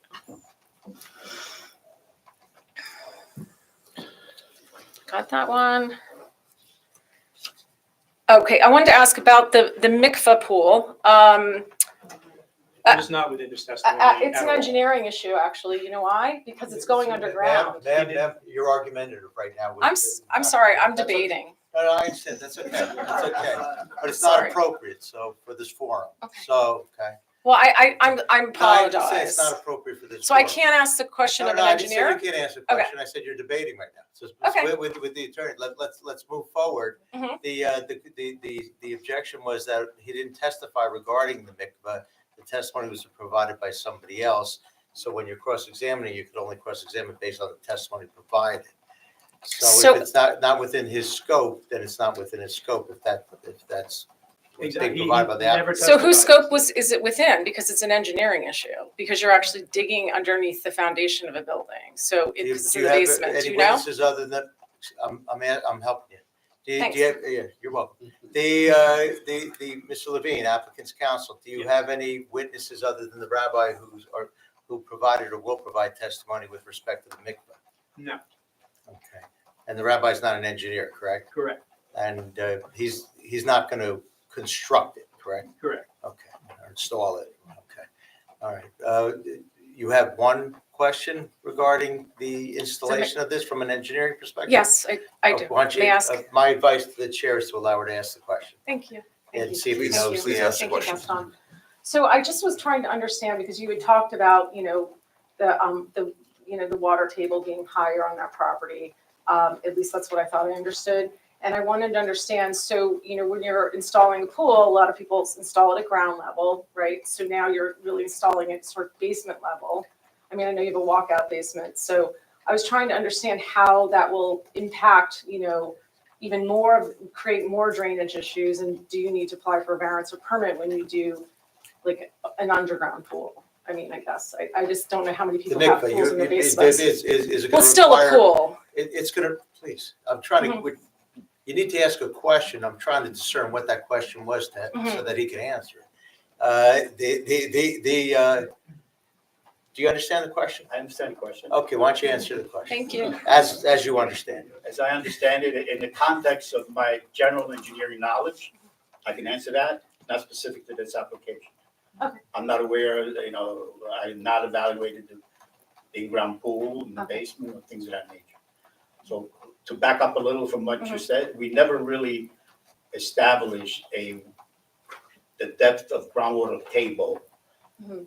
What we said was that the test bits that we did showed signs of modeling Yeah, I remember and that. some water seepage. Mhm. That in itself may not be the indicative of where the water table is, Okay, because based on the soil and the subsurface, there could be some water that's trapped called that's trapped in the soil, that once you dig a hole, it comes into the hole. That's latent water.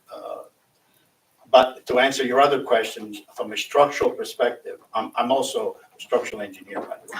So whenever you design an in-ground pool, obviously you have to evaluate where the water table is. If you have a high water table, it does not prevent you from doing a pool, but it has to be watertight and it has to be designed for buoyancy. So designing it properly structurally, you can design an in-ground pool in high water table areas. thank you. Helpful, thank you very much. I take it that would include a mikvah. A what? A mikvah. I'm using the word, yeah, I'm not sure interchangeable. what that is. It's a cleansing ritual bath. So I'm almost done. Okay, got that one. So I was looking at the lighting plans, and thank you so much for doing these. These are really, really helpful. And I was looking at your fixtures, and I wanted to ask you, are you familiar with the township ordinance 253919? The ordinance to amend and supplement the development regulations of zoning ordinance of the Township of Millburn, Chapter 5, subsection S12 entitled Lighting, and in regards to the R3 zone. Mr. Chair, if I may, there was extensive testimony as to lighting that was provided by this witness at prior hearings. Nothing in the lighting plan has changed. He did not testify as to lighting this evening. That's already been delved into deeply before the board. One thing we do have to do, Mr. Chairman, as you and the board members are well aware, is that when people are repeatedly testifying and then being questioned, each time the questioning needs to relate to the new testimony, not the Old Testimony. I said testimony, not New Testament. Old Testament, I said New Testimony, not the Old Testimony. Hour's getting later for me. But the jokes are getting worse. So it may, I didn't hear any of that testimony this evening, but. I'm going off the drawings, so that's testimony New visuals. drawings? I Okay. believe these are new drawings. Well, know I don't they're ever drawings, remember But if seeing. the lighting didn't change, do you have I more don't- than one or two questions regarding the lighting? I really just wanted to ask him if he included this ordinance, and I just have one or two questions on the lighting. I think it's very, very important as it Why relates to don't the we- neighborhood. We don't need the commentary. Why don't you Okay. ask the questions? It'll take longer to discern whether or not you have the right to ask a Okay. question than to ask and answer the question. So go ahead. Thank you. With the chair's permission. Yes, What's your Mr. first lighting Gaston? question? Is it, okay, Please, yes, thank you, ask the sir. I question. appreciate it. So I'm trying to understand, I see the foot candles, are they going to be at 2 or less? Or is anything gonna be higher in the 10 to 15 range? No, well, if you, I'm referring to figure 7, which provides the location of our proposed lighting. Right, that's what I'm looking at myself. And you can see that we provided spot I can't see. numbers, if you will, Mhm. as well as contours. So the standard that we designed this to is that we have to, at the property line, we cannot impact the neighbors across the property line. So you see, across the property line, it's predominantly zero foot candles. We have, I think we testified the last time, we have, in fact, there might have been a comment from one of the professionals. We have a 0.1, 0.2, 0.2, 0.2, 0.1. And what we, I believe testified is that the solid fence will keep the foot candles from trespassing, if you will, if I use that word, onto the neighbor's property. So we concluded that our lighting is compliant because of that. And it's zeros pretty much everywhere else. We just have this one area here where we have a 0.2, which we can easily reduce by either lowering the light pole, and if that's an issue, we can easily comply, but we believe the solid fence helps us to comply. I think it had talked about having lower light poles in that ordinance. So that's what I was wondering.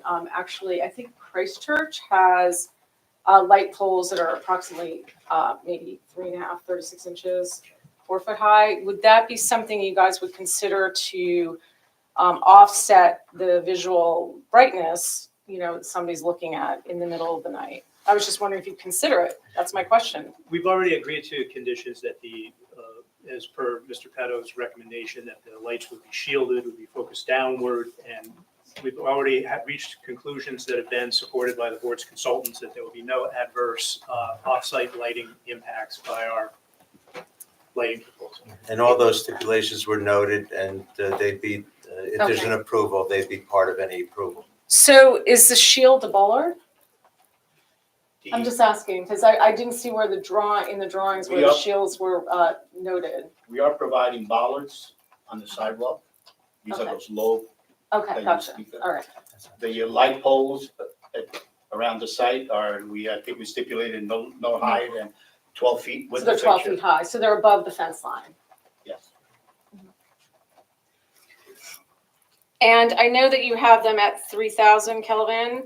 I think that the lighting ordinance talks about warm light, and so 3,000 Kelvin is still a pretty blue light. Would you consider switching to 2,200 Kelvin so it would be more palatable to somebody? It actually causes circadian rhythm disruption. Understood. The Environmental Commission actually, one of their comment was that they wanted to make sure that we had 3,000 which we do. We have dark sky compliant. To go to a lower, let's say temperature, we could look at that. But we may have to add light poles to be able to cover the parking lot. So it would affect the foot candles for warmth versus cold light? We would have to look at that. Yeah, I was just wondering. We're gonna go with the lighting plan that's submitted before the board. So can you if I just show you a picture, would you say that the lighting would look something like this? Wait, it's not part of the record if it's on Oh. your phone and Well, I nobody was else. just trying to add, but I was trying to give a visual because I don't know how somebody I would understand what describe you're that. trying to do, I completely do. I'm just letting you know, it's not part of the record. If it's on your phone, it can't be part of the record. Could So maybe, if it's something that you want to use as an exhibit for Mhm. questioning this witness, okay, if you could duplicate it somehow and provide it to the board, like send it in an email, sir? whatever, Okay, whatever sure. format it can be done so that the board can see it and it can be part of the record and to the extent his answer to Mhm. whatever question you're going to ask him is relevant. What's the question? Does it look I- like? I wanted to look like understand if it's gonna look like a Best Buy parking lot down by where Target is, or if it's gonna look like what Christchurch looks like. Okay, I well, wanted to then maybe understand you don't that. need the exhibit if he knows what the Best Buy and Christchurch license. I'm sorry, I'm a visual person, so I'm just very literal. Do you So, understand the question? Can you answer the question? Yeah, the question is whether do we entertain using instead of the 3,000, a lower temperature lighting. There, with LEDs, you can modulate the look of the lighting, as we all know, whether it's sort of a warmer light. We would not object looking at that, but the lighting plan is the lighting plan. But changing the from 3,000 to a lower temperature, we can look at that. yeah, I mean, it does, I'm not allowed to make comments, sorry, I'm just moving on. Would you also consider, and obviously the town would have to approve it, increasing the fence height and rebuilding the fence with material that would be, is that something you consider? That's all I'm asking. Not at this time. And I think I just, one more thing and I'm done.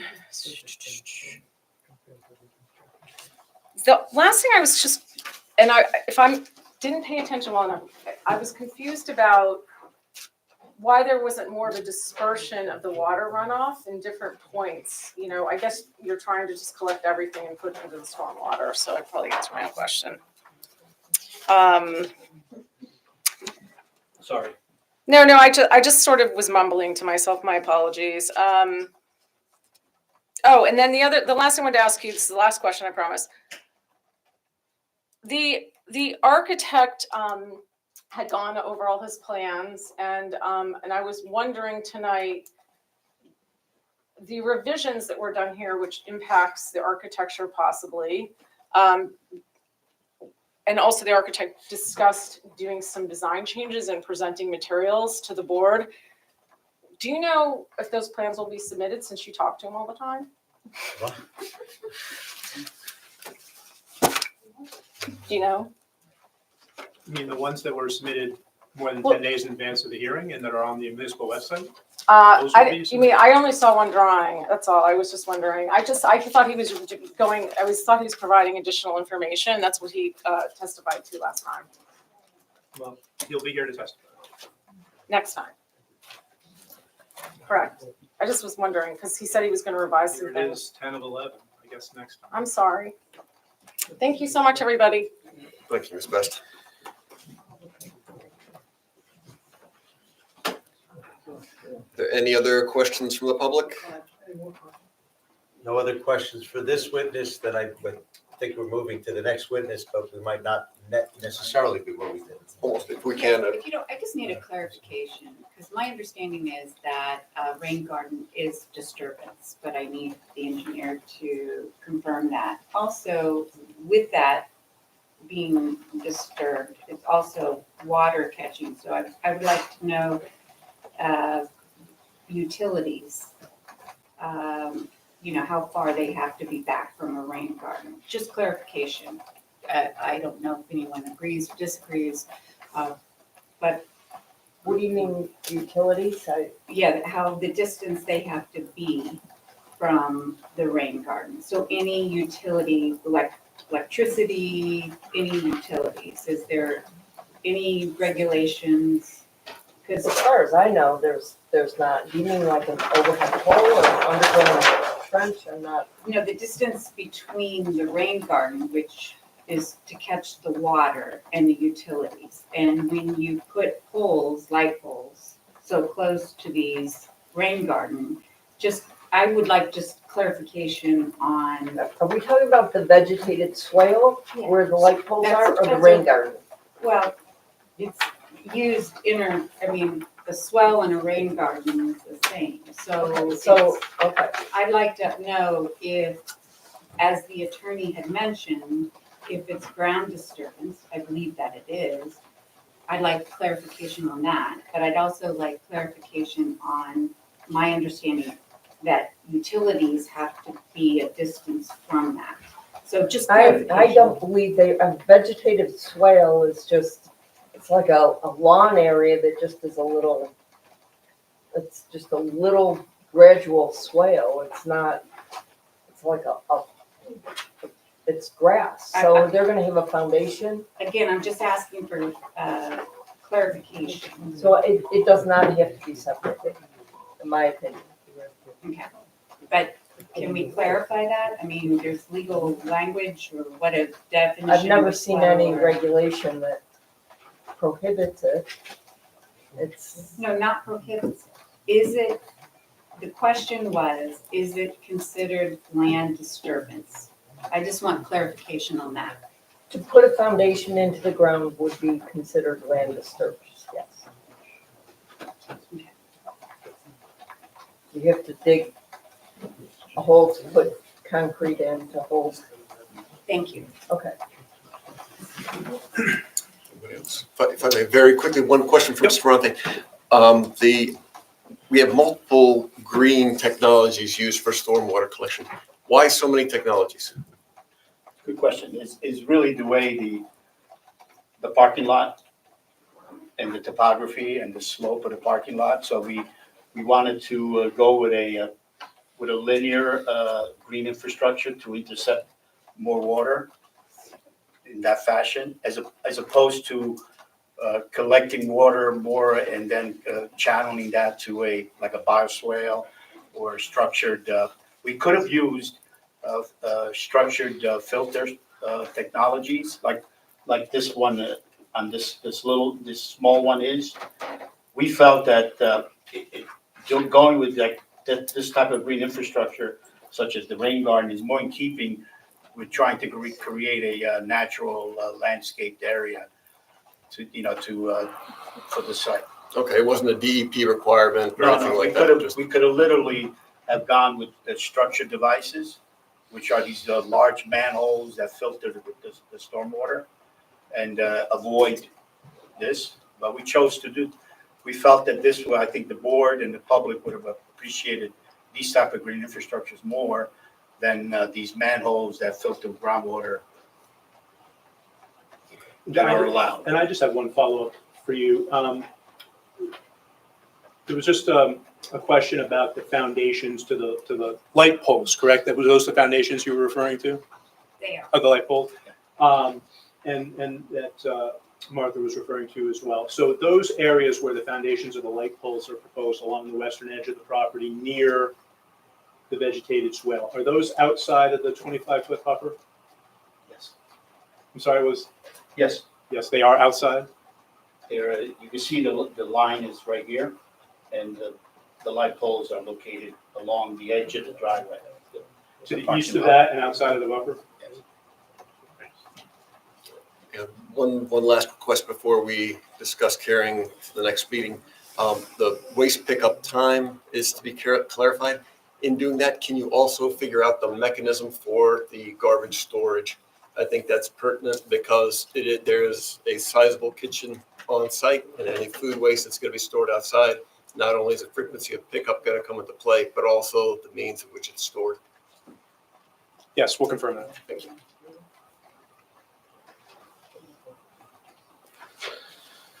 Any other questions? Can you discuss how we carry the meeting? Well, it's easy to carry, but before we get there, my understanding is that the board has scheduled a special meeting for 1 week from tonight, in light of the fact that we normally have 2 meetings a month, but did not have one scheduled for this February. And it's my understanding that we anticipate having more than a quorum attendance for that meeting 1 month from tonight. It's been noticed, as I understand it, Open Public Meetings Act, sunshine noticed. So we can carry it without further notice. So before we do, our next meeting thereafter, I think is March 5th, if I recall correctly now. And so one issue is extension of time to act, since we have been going on a tight time. I think it expires tomorrow, the current one. So would the applicant, given that the board has put together a special meeting, as I understand it, extend the time to act at least through March 6th, beyond the March 5th meeting date, so that we're not going meeting to meeting? I think it's fair to assume you have to finish your direct case. We know there's going to be an objector's case, members of the public. It's reasonable to assume it's not going to end on February 12th. Excuse me, on the next. February 12th. Was I right up? That was right, yeah. Even when I'm right, I think. So Yes, we extend the time to act at least March 6th. And first of all, I do want to thank the board and its professionals. I realize that, you folks are volunteers and spend a lot of your time serving the town by being on these boards. And we thank you very much for seeing your way clear to having a special meeting. So we do appreciate that. We'll plan to take full advantage of that. And yeah, carrying your next regularly scheduled meeting, which might be the day after, as we've typically done, to March 6th, I think under the circumstances is perfectly reasonable. And I don't know if we're going to be continuing on March 5th or not. It's so I don't make the schedule. That's well above my pay grade. But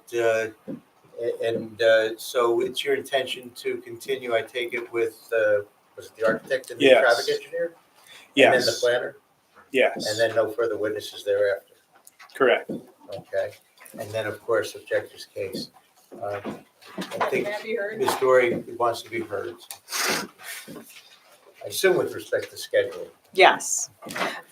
So I had reached out to the board secretary because I learned that there was a special meeting scheduled for next week only recently. So my witness is not available on February 12th, and I would like the opportunity to present my witness. So I've wrote a letter to the board and you to ask to present my witness at the March 5th meeting. And I think the normal course, if I may, is, as you know, is when the applicant finishes their direct case, then we go to objector's case, as well as members of the public. So if it's fair to assume that February 12th, at most, they'll finish their case, presumably your witnesses would, put it this way, would not be testifying until at least March 5th, if not later, but because time is time. So I think you're covered there with that. I just want to make sure I'll be able to present my witness, and he's not available on the 12th. So as long as he can be available on the 5th, that's fine. Thank you. So if there's nothing else, Mr. Chairman, I can make the announcement of we're carrying this hearing without further notice to February 12th, 1 week from this evening, 7:30 p.m., same location. We have an extension of time to act to at least March 6th. Thank you, everybody, for coming. Make a motion to adjourn. Do I have a second? Second. All in favor? We're all set. All right. And goodbye, letter. Yeah.